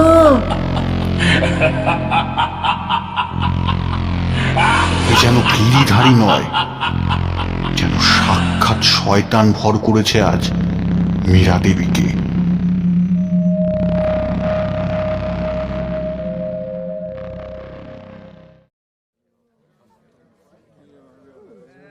রামতনুর বাড়িতে গ্রামের সবাই এক হয়ে বিশাল আয়োজনে ব্যস্ত। এদিকে পাঞ্চালী ঘরের মধ্যে মাকে জড়িয়ে ধরে যে কান্না শুরু করেছে তা থামার নয়। কেন আমারে তাইরে দিছ? আমি কি দোষ কইরেছি? ও মা, তুই আমার সাক্ষাৎ মা দুর্গা, তুই কোনো দোষ করবি কেমনে? এ যে তোর 7 জন্মের পুণ্যির ফল রে মা। দেবদাসী হওয়ার ভাগ্যেই সবার হয় না, সে যে সাক্ষাৎ ভগবানের সেবিকা হয় রে। সারা জীবন সুখী থাকবি রে মা। দেখ, কর্তা বাবু কত গয়না পাঠিয়েছে তোর জন্যে। সাইনে আমার এমন ভগবান যা আমাকে তোমাদের থেকে দূরে নিয়ে যায়। চুপ কর মুখপুরি। ভট্টাচার্য মশাই স্বপ্নাদেশ পেয়েছেন, ঠাকুর যে তোকেই চেয়েছেন রে মা। নে, শাড়িটা বদলে না দেখিনি, আমি ঘোষগিনীরে কইছি তোরে সাজিয়ে দিয়ে যাবে। বলেই ঘর থেকে বেরিয়ে যান রামতনু স্ত্রী। মা, না মা, না না না মা। পাঞ্চালীর বলা কথাটা যেন তার কানেই যায় না। সারাদিনের ক্লান্তির পর আর জেগে থাকতে পারে না পাঞ্চালী। ঘুম নেমে আসে দু চোখে। আজ সারাদিনটা বড্ড ঝক্কি পোহাতে হয়েছে, কিন্তু আজ তাকে অনেক শাড়ি আর গয়না দেওয়া হয়েছে যা সে জীবনে কোনো দিন চোখেও দেখেনি। ওগুলো পেয়ে ভারী খুশি হয়েছে সে এখন সাক্ষাৎ দেবতার দাসী। দেবদাসী করে তাকে পালকি চড়িয়ে ঢোল পিটিয়ে নিয়ে আসা হয় বৈকুণ্ঠ নিবাসের কৃষ্ণ মন্দিরে। আজ থেকে এখানেই সে থাকবে সেবিকা হয়ে। মন্দিরের ভিতরে একটা ঘর দেওয়া হয়েছে তাকে থাকার জন্য। প্রথম প্রথম একটু ভয় লাগছিল, কিন্তু এখন আর কোনো ভয় নেই। কর্তামা কাবেরী দেবী অর্থাৎ অমরকান্তের স্ত্রী এসে তাকে খাইয়ে দিয়ে গেছেন। তিনি সত্যিই এই গ্রামের অন্নপূর্ণা। মায়ের মতো আঁচল দিয়ে মুছিয়ে দিয়েছেন পাঞ্চালীর চোখের জল, আর বলেছেন আজ থেকে তাকে আর কর্তামা না, বড় মা বলে ডাকতে। শুধু যাওয়ার সময় বলে গেছেন একটা কথা, যত বড়ই বিপদ আসুক না কেন গোবিন্দকে ডাকবি মা। তিনি যখন সে যুগের পাঞ্চালীর লাজ বাঁচিয়েছিলেন, হয়তো তোর ডাকে এ যুগের পাঞ্চালীকেও তিনি বাঁচাবেন। তার এসব কথার মানে পাঞ্চালী বুঝতে পারে না, বুঝতে চায়ও না। শত সুখের মাঝেও তার বুকটা পার্থর জন্য চিনচিন করে ওঠে। পার্থ হলো পাঠশালায় কৃষ্ণার সহপাঠী আর পুরোহিত ভট্টাচার্য মশাইয়ের ছেলে। বেশ কয়েকদিন হলো তারা হৃদয়ের সম্পর্কে আবদ্ধ হয়েছে। আজ যখন সে সংসারের মায়া ত্যাগ করে দেবদাসী হয়ে পালকি চড়ে মন্দিরে আসছিল, ঠিক তখন পুকুর ধারে অপলক দৃষ্টিতে পার্থ তাকিয়েছিল সেই পালকির দিকে। পাঞ্চালু দেখেছিল ভেতর থেকে। গত রাতে একটা শেষ চিঠি দিয়েছিল সে পাঞ্চালীকে। এসব ভাবতে ভাবতেই তার চোখ লেগে আসে। হঠাৎ মন্দিরের লোহার দরজা খোলার ক্যাচ ক্যাচ আওয়াজে তার ঘুম ভাঙে। কেউ আসছে তার ঘরের দিকে, পায়ের আওয়াজ পাওয়া যাচ্ছে। একজন না, একজনের বেশি। দুজন পুরুষ এসে ঢোকে তার ঘরে। কর্তাবাবু অর্থাৎ অমরকান্ত এবং ভট্টাচার্য মশাই। অমরকান্তর মুখে এক পৈশাচিক হাসি। কিরে, কেমন লাগছে এখানে? অবশ্য ভালো লাগারই কথা। এত ভালো গয়না, শাড়ি আর খাবার রামতনু জীবনে তোকে খাইয়েছে বলে তো মনে হয় না। তবে তোর জন্য আমার মেয়ে বড় কষ্ট পেয়েছে। তুই মেধাবী বলে নাকি গ্রামে খুব প্রশংসা করিস। আরে সেই জন্যই তো তোকে এখানে নিয়ে এলাম। কোনো এক অজানা আশঙ্কায় পাঞ্চালীর বুক কাঁপতে থাকে। সে বুকের আঁচলটা আরো একটু সামলে নিয়ে মুখে একটা কৃত্রিম হাসি নিয়ে বলে, মানে কর্তাবাবু? মানে তোর মেধা আমাকেও একটু দেখা, তবে বিদ্যের মেধা না। মেয়ে মানুষের মেধা আমি আবার বিছানায় দেখতে ভালোবাসি। বলে ঝাঁপিয়ে পড়ে অমরকান্ত পাঞ্চালীর ওপর। না কর্তাবাবু না, আপনি আমার বাবার মতো, আমাকে ছেড়ে দিন, আমাকে ছেড়ে দিন কর্তাবাবু। বলে চিৎকার করতে থাকে। কিন্তু কে শোনে কার কথা? অমরকান্ত তখন পাঞ্চালীকে ছিঁড়ে খেতে তৎপর। সেই সময় ভট্টাচার্য মশাই হাসতে হাসতে ঘরের বাইরে বেরিয়ে দরজা বন্ধ করে দেন বাইরে থেকে। পাঞ্চালীর চিৎকার বৈকুণ্ঠ নিবাসের ভেতরেও যায়। কাবেরী দেবী কানে হাত চাপা দিয়ে চোখের জল ফেলতে থাকেন স্বামীর কুকীর্তির জন্য। হায় রে ঈশ্বর, এই যুগে আর কোনো শ্রীকৃষ্ণ আসে না পাঞ্চালীর লাজ বাঁচাতে। ফুলের মতো মেয়েটাকে ছিঁড়ে খেয়ে অমরকান্ত তৃপ্তির হাসি নিয়ে ঘর ছেড়ে যখন বেরিয়ে যাচ্ছেন, ঠিক সেই সময় ভট্টাচার্য মশাই তাকে পিছন থেকে ডেকে বলেন, আগে কর্তাবাবু, যদি আপনার একটু পেশাদ পেতুম। বলেই হায়নার মতো খিক খিক করে হেসে ওঠেন ভট্টাচার্য মশাই।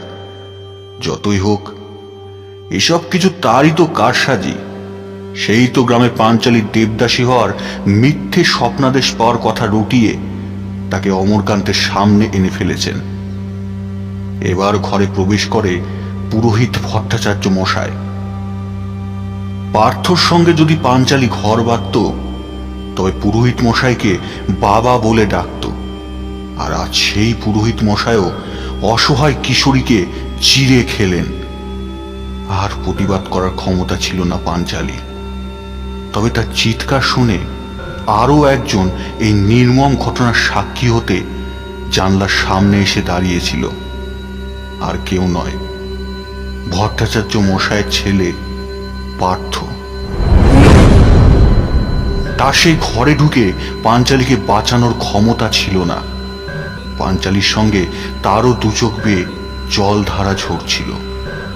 জানলা দিয়ে পাঞ্চালীর সাথে চোকাচুকি হতেই সে ছুটে পালায় সেখান থেকে। বাবার কৃতকর্মের জন্য পাঞ্চালীর দিকে তাকানোর সাহস নেই তার। লজ্জা হয় পার্থসারথী ভট্টাচার্যের নিজের পিতৃ পরিচয় নিয়ে।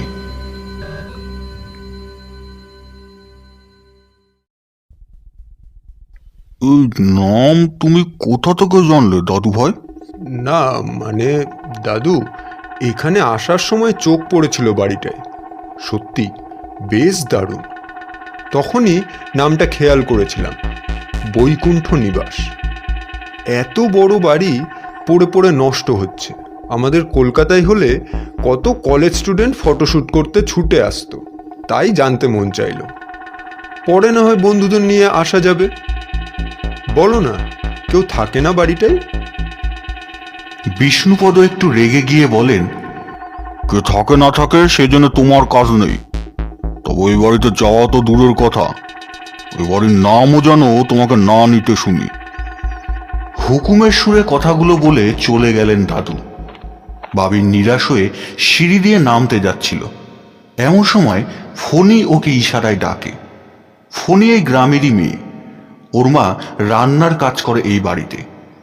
প্রায় বাবিনেরই সমবয়সী। শহরে হোস্টেলে থেকে পড়াশোনা করে আর একটা পার্ট টাইম জব করে। বিয়ে উপলক্ষে এসেছে। ওই বাড়িটার ব্যাপারে আমি তোকে বলতে পারি, কিন্তু আমার একটা কাজ তোকে করে দিতে হবে। উফ, ওকে, কি কাজ? ভাই, 2 বোতল মাল এনেছিলাম কলকাতা থেকে, খাওয়ার সুযোগই পাচ্ছি না। তোর ঘরে বসে একটু খেতে দিবি? তুই চাইলে তুইও খেতে পারিস। এই এক স্বভাব ওর। কলকাতায় যাওয়ার পর থেকে এই বাজে নেশাটা পেয়েছে ওকে। না, আমি ওসব খাই না। তুই খাস আমার ঘরে বসে। আগে বল, ওই বাড়ির ব্যাপারে কি জানিস? উফ, আগে মাল তারপর কথা। ওরে মাতাল, আবার মাল খেয়ে তুই যদি উল্টো পাল্টা বকিস? আমাকে কি তুই জাতা মাতাল পেয়েছিস? চিনিস না নাকি আমাকে? দে দে চাবিটা দে ঘরের। আর শোন, ঠিক ঘন্টাখানেক পর আমার সঙ্গে ছাদে দেখা কর।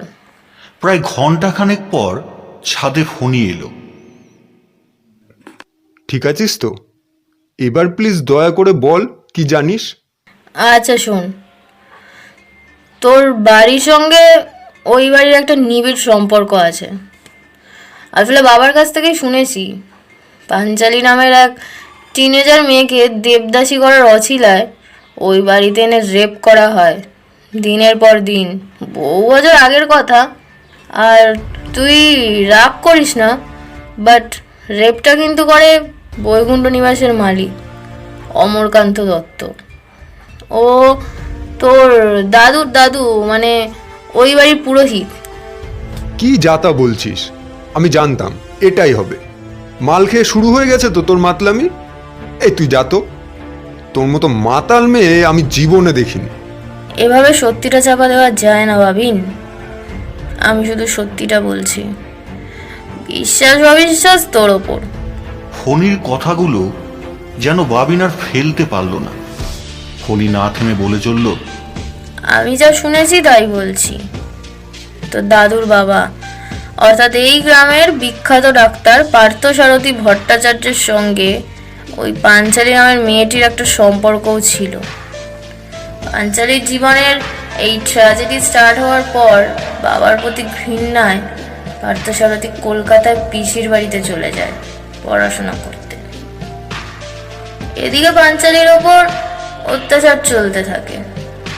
অমরকান্তের স্ত্রী ইচ্ছে থাকলেও তাকে বাঁচাতে পারে না। এদিকে পাঞ্চালী মনে মনে বিশ্বাস করত যে একদিন পার্থ এসে তাকে এই নরক থেকে উদ্ধার করবে। দূরে কোথাও গিয়ে তারা বিয়ে করবে। কিন্তু পার্থসারথীর বাবার ওপর কথা বলার ক্ষমতা ছিল না। অমরকান্ত দত্তের মেয়ে রত্নাবতীও পার্থসারথীকে পছন্দ করত। তাই সে কলকাতা থেকে ফেরার পর প্রভাব খাটিয়ে পার্থসারথীর সঙ্গে নিজের মেয়ের বিয়ে দেন অমরকান্ত। এই সময় গর্ভবতী হয়ে পড়ে পাঞ্চালী। তবে সে সন্তান তোর পূর্বপুরুষ ভট্টাচার্য পুরোহিতের নাকি অমরকান্তের তা বলা কঠিন, কারণ তারা দুজনেই দিনের পর দিন ভোগ করতেন তাকে। অনেক সময় অমরকান্ত তার মিত্রদেরও নিয়ে আসতেন পাঞ্চালীর কাছে। সব মিলিয়ে এক মারাত্মক নরক যন্ত্রণা ভোগ করেছিল মেয়েটি। রত্নাবতী কখনোই পাঞ্চালীকে ভালো চোখে দেখতেন না। রত্নাবতী তার ডাক্তার স্বামী পার্থসারথীকে বলে পাঞ্চালীর গর্ভের সন্তানকে হত্যা করতে, কিন্তু পার্থসারথী রাজি না হলে সে অমরকান্ত এবং পুরোহিত মশাইকে দিয়ে রাজি করায় পার্থকে। এই সময় বাধা হয়ে যায় কাবেরী দেবী। তিনি অমরকান্তের স্ত্রী ছিলেন, কিন্তু রত্নাবতীর সৎমা ছিলেন। এতদিন একমাত্র এই কাবেরী দেবী পাঞ্চালীকে এই নরকে আগলে রাখত। সে অমরকান্তকে তার আসল রূপের কথা গ্রামের সকলকে জানিয়ে দেওয়ার ভয় দেখায়, কিন্তু তারা কেউ তার কথা বকান দিয়ে পাঞ্চালীর ঘরে যায়। রত্নাবতী, পার্থ, অমরকান্ত এবং ভট্টাচার্য পুরোহিত। পার্থকে এই দলে দেখেই হয়তো পাঞ্চালী সবচেয়ে বেশি ভেঙে পড়েছিল। শোনা যায় সেদিন পার্থসারথী নাকি নিজের হাতে পাঞ্চালীর ভ্রূণটা তার যোনি থেকে টেনে হিচড়ে বার করে ছুঁড়ে ফেলেছিল। পাঞ্চালী তো তখনই মারা যায়, আর তার ভ্রূণটার কথা তো বাদই দিলাম। এই পর্যন্ত বলে একটু থামে ফণি। এতক্ষণ সব অবাক হয়ে শুনছিল বাবিন। ফণি থেমে যাওয়াতে সে প্রশ্ন করে, তারপর? আমি না ভাবতেও পারছি না, জানিস, এত বড় অপরাধের কলঙ্ক লেগে আছে যে বংশের গায়ে, তার রক্ত বইছে আমার গায়ে। এটাই তো, পাঞ্চালী মরার সময় অভিশাপ দিয়েছিল যে পার্থসারথী এবং অমরকান্তের বংশের রক্ত ধারণকারী প্রত্যেক পুরুষের রক্ত পান করবে সে, আর শেষে চিবিয়ে খাবে তার দেহ। মৃত্যুর পর অগ্নি পাবে না তারা, আর সে করেছিল ঠিক তাই। একে একে অমরকান্ত এবং ভট্টাচার্য পরিবারের পুরুষ মরতে শুরু করে। অমাবস্যার পরদিন শুধু তাদের রক্তমাখা হাড় পাওয়া যেত। মাথাটা পাশে পড়ে থাকতো যাতে সবাই চিনতে পারে এবং বুঝতে পারে যে নারীর অসম্মানের পরিণাম কত ভয়ঙ্কর হয়। ওদিকে আবার সব জানতে পেরে কাবেরী দেবী অমরকান্তের আসল রূপ সকলের সামনে নিয়ে আসার হুমকি দেয়। রত্নাবতী নিজে হাতে কুপিয়ে কুপিয়ে খুন করেছিলেন সেদিন কাবেরী দেবীকে। মাতৃহত্যা যে মহাপাপ, সে হোক যতই সৎমা। তিনি মরার সময় অভিশাপ দেন যে রত্নাবতী এত মলিন মনের মানুষ, তাই সে যতদিন বাঁচবে আজ থেকে পিশাচের জীবন যাপন করবে। তার প্রধান খাদ্য হবে রক্তশোলা নারীর রজস্রাব। এই দুই মৃত্যু পথযাত্রী নারীর অভিশাপে বৈকুণ্ঠ নিবাস বসবাসের অযোগ্য হয়ে ওঠে। কোন এক দৈব বলে বৈকুণ্ঠ নিবাসের বড় কৃষ্ণ মন্দির রাতারাতি ধসে পড়ে, কিন্তু ভিতরের কৃষ্ণের বিগ্রহ খুঁজে পাওয়া যায়নি। অমরকান্তের পরিবার শেষ হয়ে যায়। অমরকান্তের মৃত্যু সবচেয়ে বেদনাদায়ক ছিল। শোনা যায় পাঞ্চালী নাকি প্রথমে ওকে ভয় দেখিয়ে পাগল করে দেয়, তারপর একদিন ওর লিঙ্গ ছেদ করে তারপর মাথাটা ধর থেকে আলাদা করে দেয়।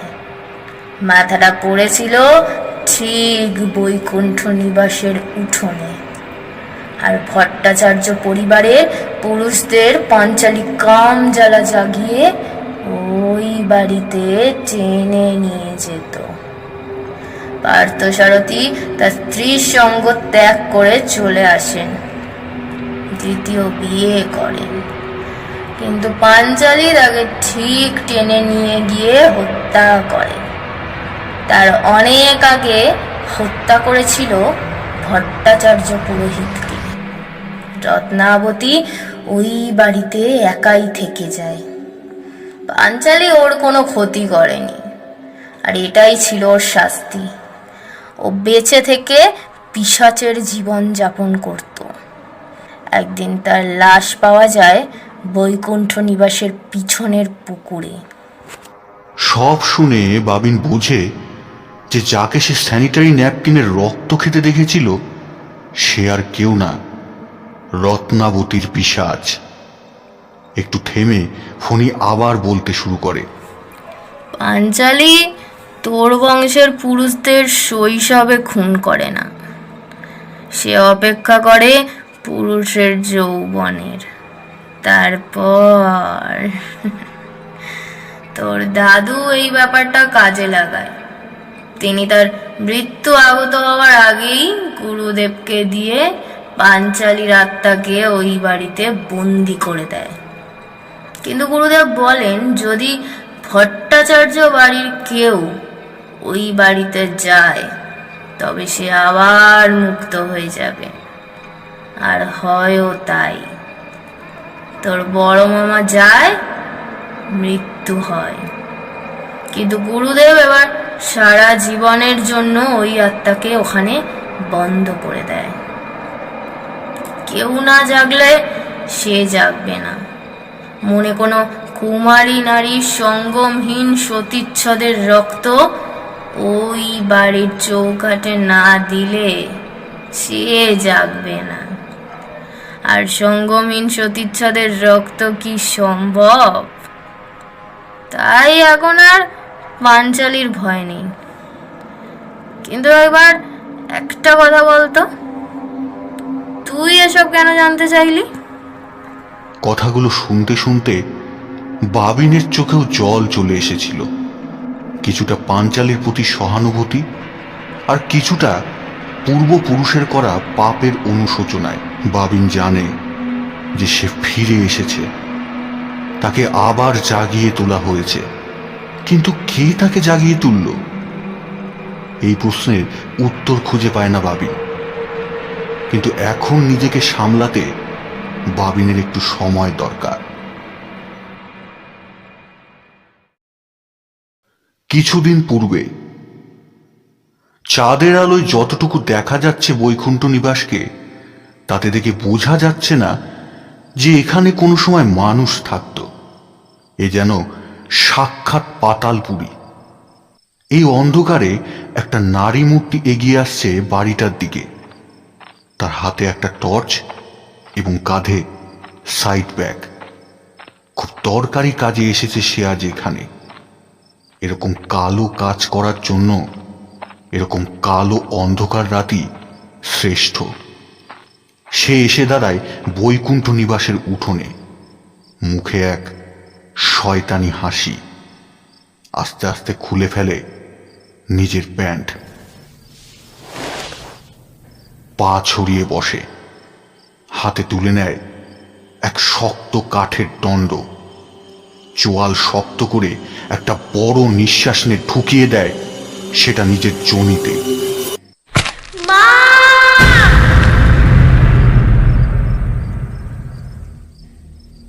সঙ্গমহীন সতীচ্ছদের রক্তে ভেসে যায় বৈকুণ্ঠ নিবাসের উঠোন। জ্ঞান হারায় সে। প্রায় ঘন্টাখানেক পর জ্ঞান ফেরে তার। যন্ত্রণায় কোকিয়ে ওঠে, কিন্তু মুখে শান্তির হাসি। চোখের সামনে ভেসে ওঠে কিছু বছর আগের স্মৃতি। গিন্নিমা, আপনিও কিছু কইবেন না? আমাকে না হয় তাইরে দেবেন, কিন্তু অত আপনার বংশের জিনিস, ওরে একটু ঠাই দেন। ওরে নিয়ে আমি কই যামু? বাইরের মেয়ে ছেলে, বেশ্যা মাগি, দূর হয়ে যায় এখান থেকে। কান্নাকার পাপ আমার বড় ছেলের নামে চাপিয়ে এখানে সম্পত্তির ভাগ নিতে এসেছে। যেই দেখেছে আমার বড় খোকা আর নেই, অমনি সুযোগ নিতে এসেছে। বাজারের মেয়ে ছেলে কোথাকার। যাবি নাকি লোক ডেকে মা মেয়ে দুজনের লাশ ফেলে দেবো? কথাগুলো বলার সময় বিষ্ণুপদকে দেখে নরকের কীট মনে হচ্ছিল ঝুমরির। ঝুমরি গিরিধারীকে ভালোবেসেছিল, যার প্রমাণ এই সন্তান। কিন্তু তার চরিত্রে কোনো দোষ নেই, তা ভগবানও জানেন। গিরিধারী লুকিয়ে বিয়ে করেছিল ঝুমরিকে। বাবার ভয়ে কখনো বাড়িতে একথা জানাতে পারেনি। ঝুমরি নিচু জাতের মেয়ে, আর এই বিয়ে বিষ্ণুপদ কোনোদিনও মেনে নেবে না। কিন্তু মীরা দেবী সব শুনে ঝুমরির মেয়েটাকে আগলে নিতে চান। বড় খোকাকে হারিয়েছেন তিনি, তাই যেভাবে হোক বড় খোকার এই শেষ চিহ্নটা তিনি হারাতে চান না। তিনি স্বামীকে অনুরোধ করেন অন্তত বাচ্চাটাকে এই বাড়িতে ঠাঁই দিতে, কিন্তু তিনি শোনেন না। লোক দিয়ে বাড়ি থেকে বার করে দেন মা আর মেয়েকে। পরের দিন ঝুমরির লাশ পাওয়া যায় পুকুরে। কোনো পথ না পেয়ে সে আত্মহত্যা করে। এসব ভাবতে ভাবতে মেয়েটি ব্যথা ভুলে এবার খিক খিক করে হেসে ওঠে। মা, আমি নিয়েছি তোর বদলা। এবার এবার আমার আর কিচ্ছু করতে লাগবে না। নিবংশ হয়ে যাবে ওই ভট্টাচার্য পরিবার। মা দেখ, মা দেখ দেখ।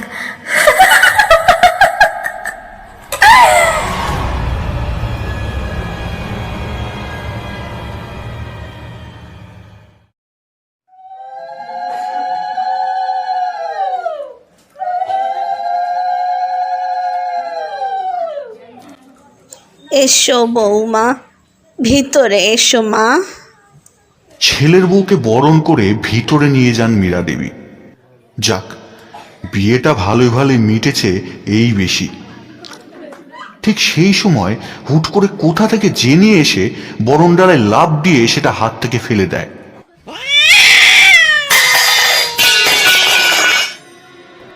মীরা দেবী ভীষণ রেগে যান জেনির ওপর। সেটা দেখে বাবিন ওকে কোলে নিয়ে বকাবকি করতে থাকে।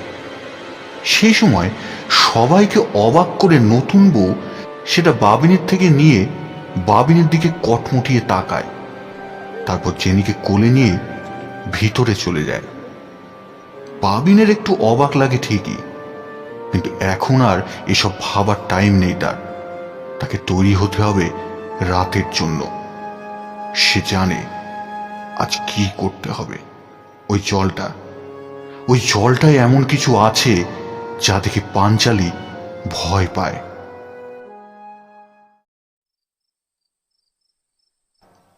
রাতে জেনিকে ঘরে নিয়ে ভেতর থেকে বন্ধ করে দেয় বাবিন। তার আগে বোতলের জলটা ঘরের চারদিকে ছিটিয়ে দেয়। আজ রাতে ওই প্রেত এই ঘরে প্রবেশ করতে পারবে না কিছুতেই। মাঝরাতে প্রবল দরজা ধাক্কানোর আওয়াজে ঘুম ভাঙে বাবিনের। কিছুক্ষণ পর তা থেমে যায়। বাবিনের চোখে আবার ঘুম নেমে আসে, নিশ্চিন্তের ঘুম। আজ আর পাঞ্চালি তার কোনো ক্ষতি করতে পারবে না। হঠাৎ ঘরের ভেতর একটা গুনগুন আওয়াজে ঘুম ভাঙে তার। গান গাইছে কেউ ফ্যাসফেসে গলায়।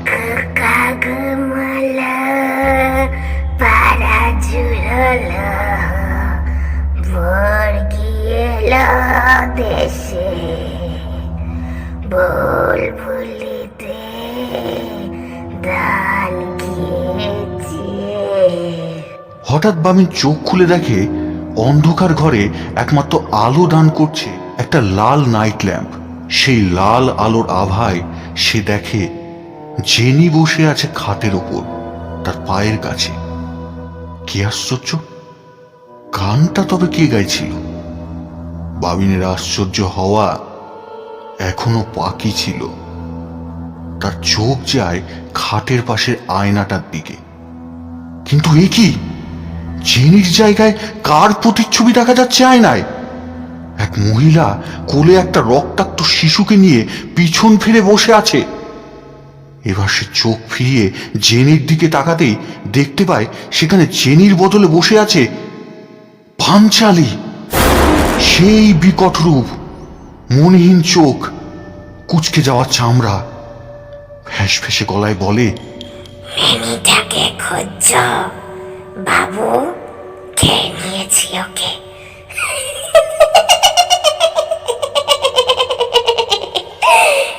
এক হাতে ভর দিয়ে বাবিনের একদম মুখের সামনে এসে বলে, সেই যে প্রথম দিন ওরে নিয়ে ছিলে ওই বাড়িতে, সেই দিনই ওরে আমি খেয়ে নিয়েছি। এতদিন সব বক্ষণ আমি ছিলাম তোমার সঙ্গে।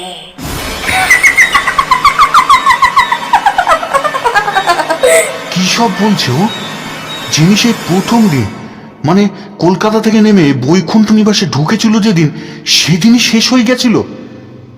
এতদিন ওর সঙ্গে থাকতো পাঞ্চালি, আর ও এই ঘরে ঢুকলোই বা কি করে? বাবিন তো ঘরের চারপাশে সেই জলটা। তাহলে কি বাবিনের কোনো ভুল হচ্ছে? সেদিন পাঞ্চালি ওই জলটা নয়, অন্য কিছু থেকে ভয় পেয়েছিল। না, তা কি করে সম্ভব? ও তো ওই জলের দিকেই তাকিয়েছিল। এসব ভাবতে ভাবতে বাবিন পাশে রাখা সে বোতলটার বাকি জলটা ছুঁড়ে মারে পাঞ্চালির মুখে। বাবিন যেন কোনো প্রহসন করলো তার সাথে।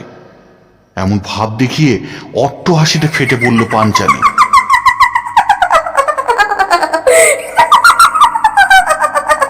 কিছুই হলো না তার, উল্টে সে বাবিনের উপর ঝাঁপিয়ে পড়ে।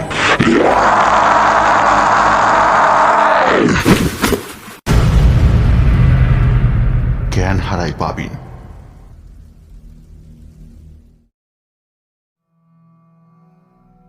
তুমি জানো তো গিরিধারী, তোমার বাবা তোমার সাথে ঠিক কি করার সিদ্ধান্ত নিয়েছেন? জানি গুরুদেব, আর এটাও জানি বাবা আমাকে ওই রাক্ষসীর হাতে তুলে না দিলেও ওই রাক্ষসী আমাকে ঠিক মেরে ফেলবেই। জানি, এভাবে তোমাকে ওর কাছে সঁপে হয়তো কিছু বছর ওকে আটকে রাখা যাবে, তবে সারা জীবন নয়। কিন্তু আটকাতে পারবেন না গুরুদেব ওকে।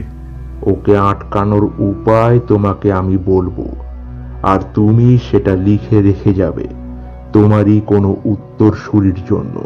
কি সেই উপায় গুরুদেব? ওর বিনাশ হবে তোমার বংশের রক্ত ধারণকারী কোনো পুরুষের হাতে। এই নাও, এই চিরকুটে সব লেখা আছে। এটা যত্ন করে রেখে যাওয়ার দায়িত্ব কিন্তু তোমার, গিরিধারী। গুরুদেব, আমার নিয়তি আমি জানি, তবু বাবা হয়ে কি একবারও আমার বাবা আমাকে বাঁচানোর চেষ্টা করবে না? এই প্রশ্নের উত্তর গুরুদেবের কাছে নেই। মায়া ত্যাগ করে এই মুহূর্তে প্রস্তুত হও, আমি আসি। এই কথা বলে গুরুদেব বাইরে বেরিয়ে যান।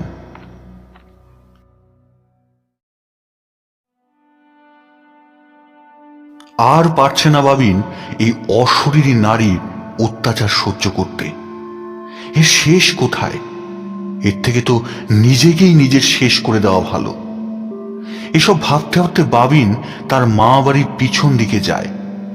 ওদিকে একটা ঘর আছে, ওদিকে কেউ যায় না। ভাঙাচোরা একটা ঘর, গলায় দড়ি দিয়ে ঝোলার জন্য একদম উপযুক্ত। এই ঘরটা বড় মামার ছিল। তিনি মারা যাওয়ার পর আর কেউ আসেন না এখানে। নিজেকে শেষ করার কথা ভাবতে ভাবতে কান্নায় ভেঙে পড়ে বাবিন। হুপিয়ে কাঁদতে কাঁদতে হঠাৎ সে লক্ষ্য করে কেউ তার কাঁধে হাত রাখে। পিছন ফিরে বাবিন যা দেখে তা দেখে তার পা যেন মাটি থেকে সরে যায়। তার সামনে অবিকল তার মতোই দেখতে একজন পুরুষ দাঁড়িয়ে। তফাৎ শুধু একটাই যে তার একটা মোটা কোপ আছে, আর তার পোশাক মোটে আধুনিক নয়। ধুতি আর সাদা দামি পাঞ্জাবি, তার উপর একটা কোট। হালকা হাসি খেলা করছে তার মুখে। কে ইনি? বাবিনকে হাত ধরে টেনে নিয়ে যায় ঘরের এক কোণে।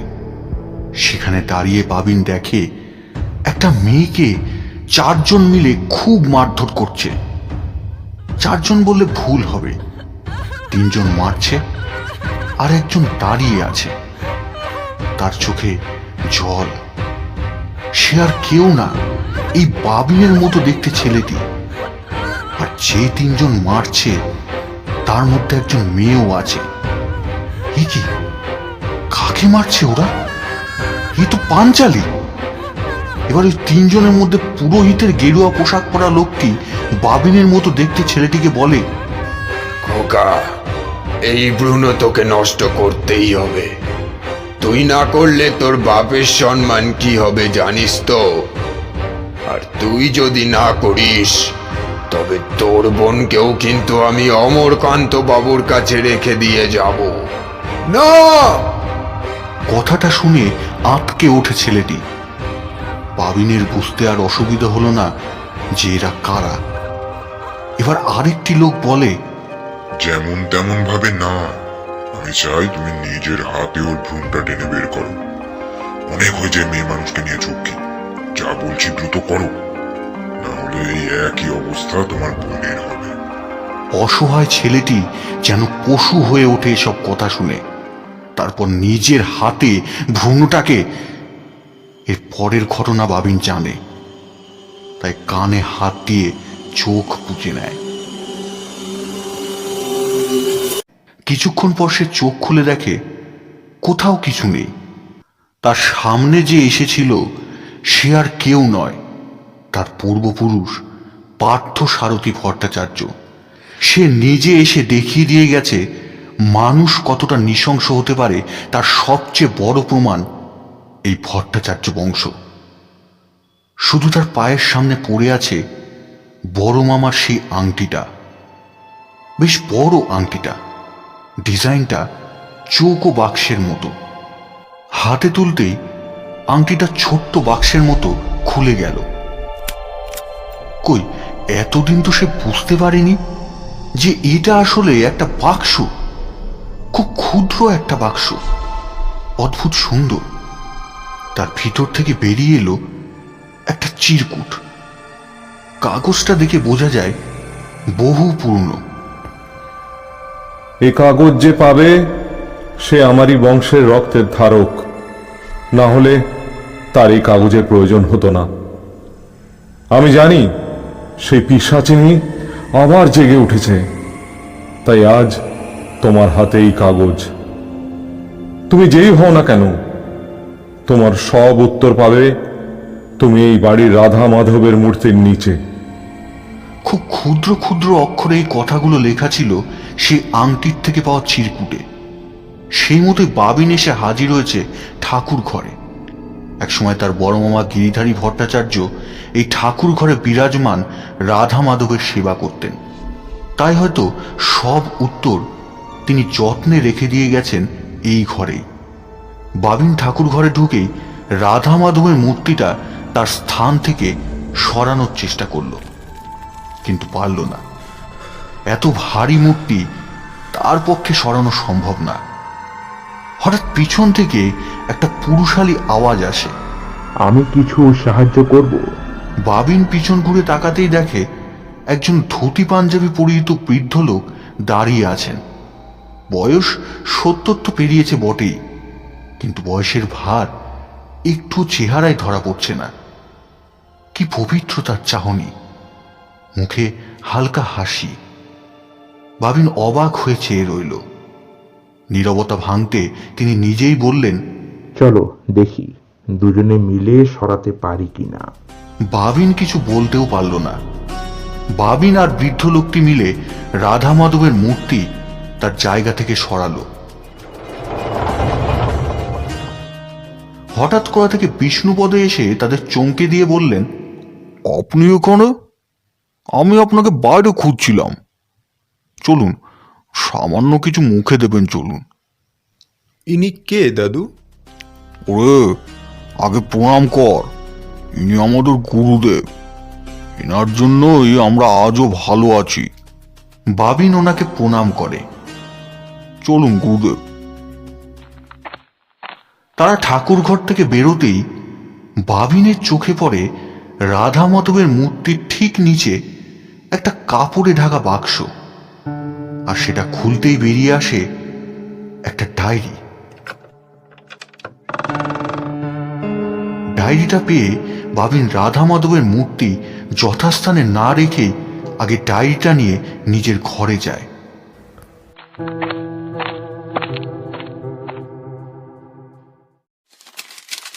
আমার উত্তরসূরির উদ্দেশ্যে বলছি, যে প্রেতাত্মার পাল্লায় তুমি পড়েছ তাকে কোনো সাধারণ প্রেত ভাবার ভুল কখনোই করো না।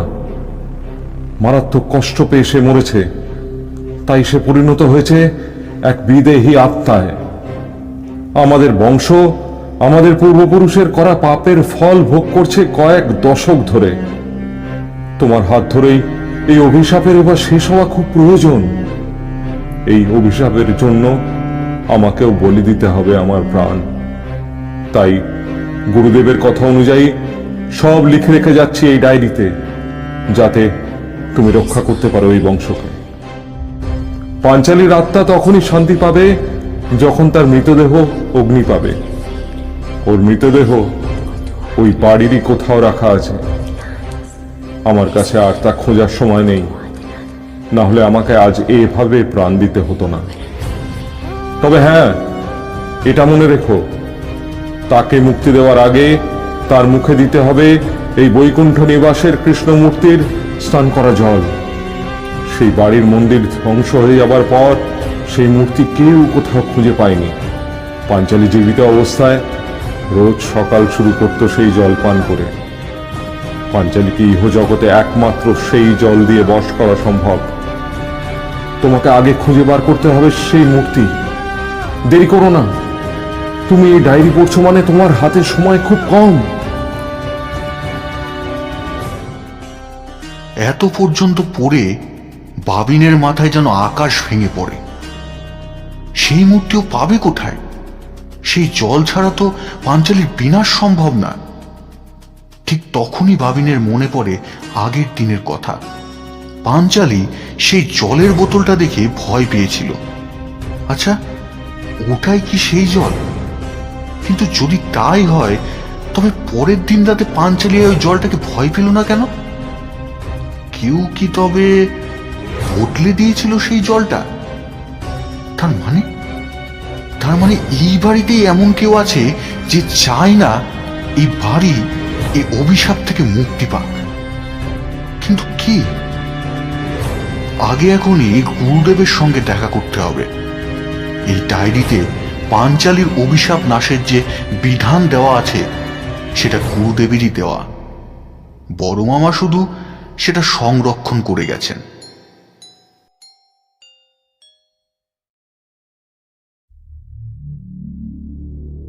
হ্যাঁ, আমি সব জানি।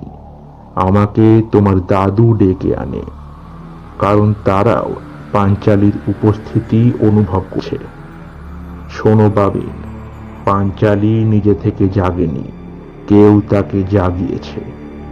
কোনো কুমারী মেয়ে তার সঙ্গমহীন সতীচ্ছদের রক্ত দিয়ে তাকে জাগিয়েছে। আর আমার অনুমান যদি ভুল না হয়, তবে সেই তোমার বোতলের জলটা বদলে দিয়েছে। কিন্তু হ্যাঁ, যদি পাঞ্চালী এই বংশের বিনাশ করতে না পারে, তবে যে ওকে জাগিয়ে তুলেছে তার মৃত্যু নিশ্চিত। কিন্তু গুরুদেব, ওই ছেলেটা বিশ্বম্বর, ও কোথা থেকে পেল ওই জলটা? বিশ্বম্বরই তো প্রথম আমাকে জলের বোতলটা দেয়। ওসব পরে দেখা যাবে।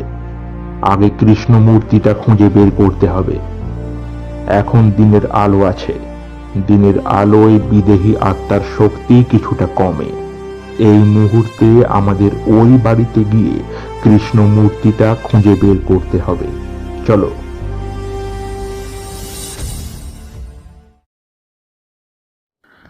সারা বাড়ি তন্ন তন্ন করে খুঁজে কিচ্ছু পায় না বাবিন।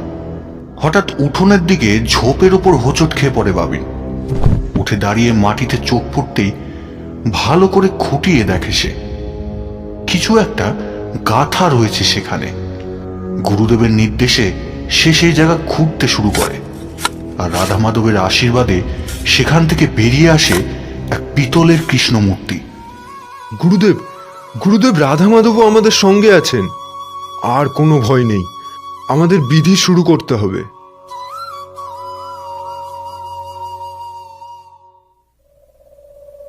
কিছুক্ষণ পর সূর্যের আলো শেষ হয়ে আসে, সন্ধ্যা নামে।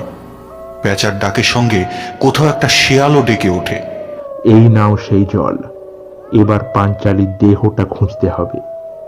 সন্ধে নেমে গেছে বাবিন, পাঞ্চালী যে কোনো মুহূর্তে হাজির হবে।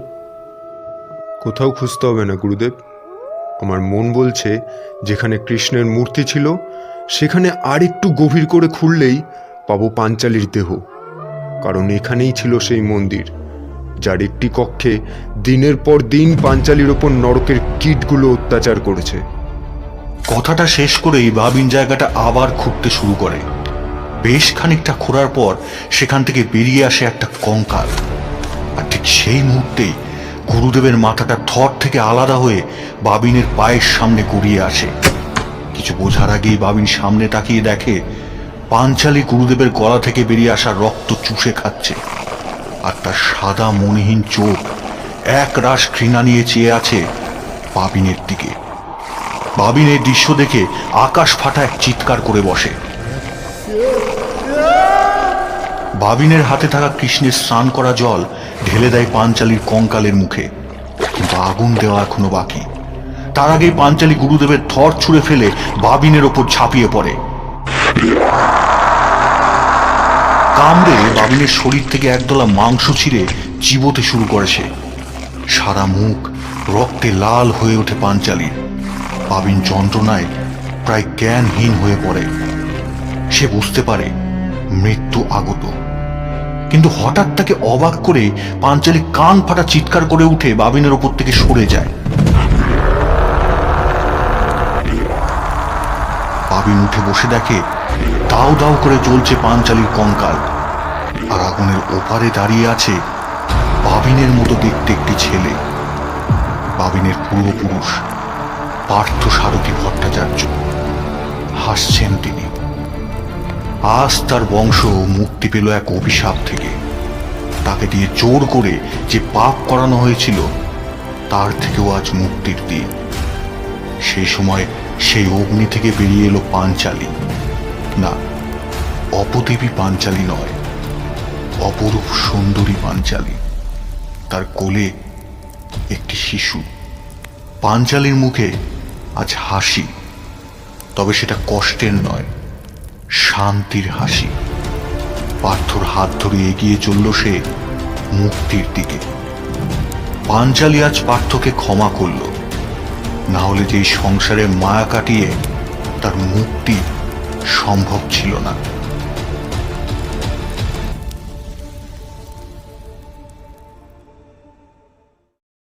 দুদিন পর।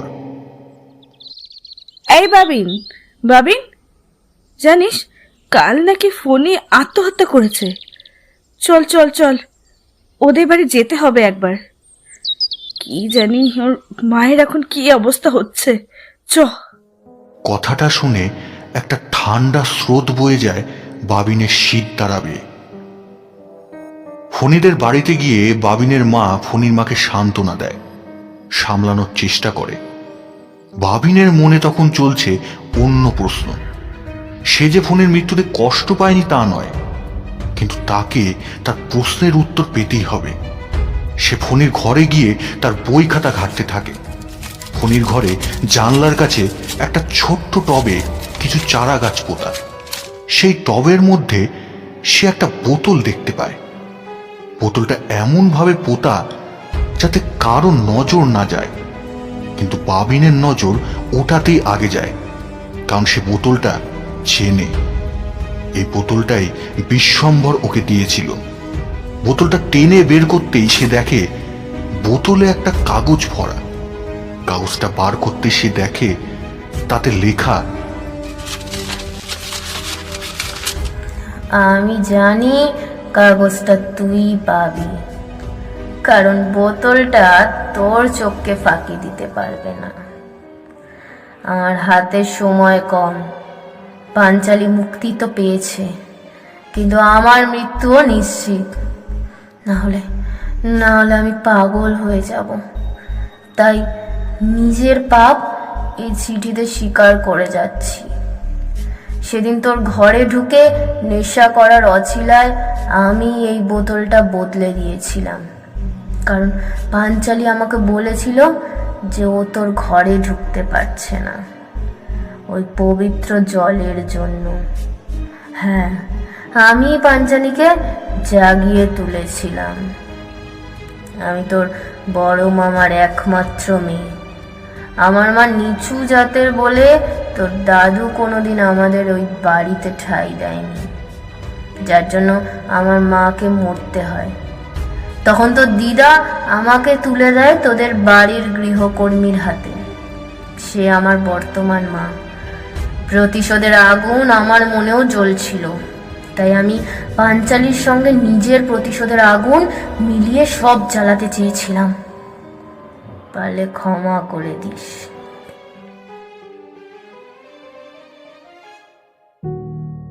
কান্না দলা পাকিয়ে আসে বাবিনের গলায়।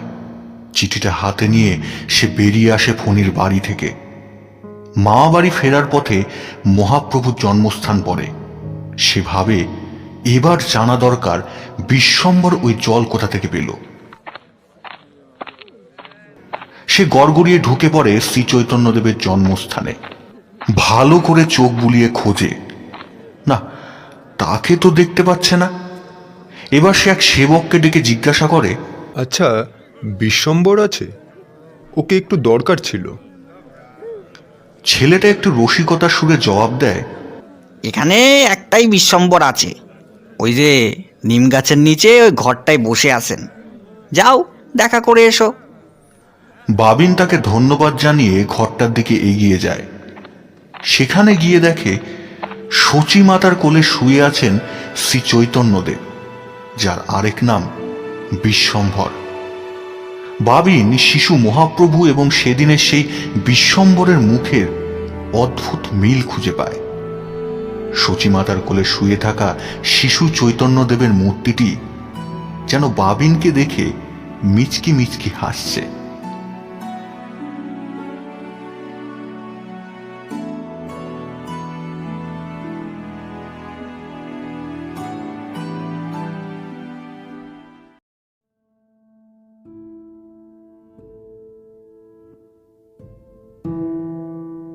শুনছিলেন পাঞ্চালী, রচনা সুপর্ণা দেবকুস্তে, গল্প পাঠে সুজয়, অন্যান্য চরিত্রে নবনীতা, সৌম্যদীপ, অরিজিৎ, ইরাবতী, মৌমিতা, শুভঙ্কর, জয়দীপ দত্ত এবং দেব ভট্টাচার্য।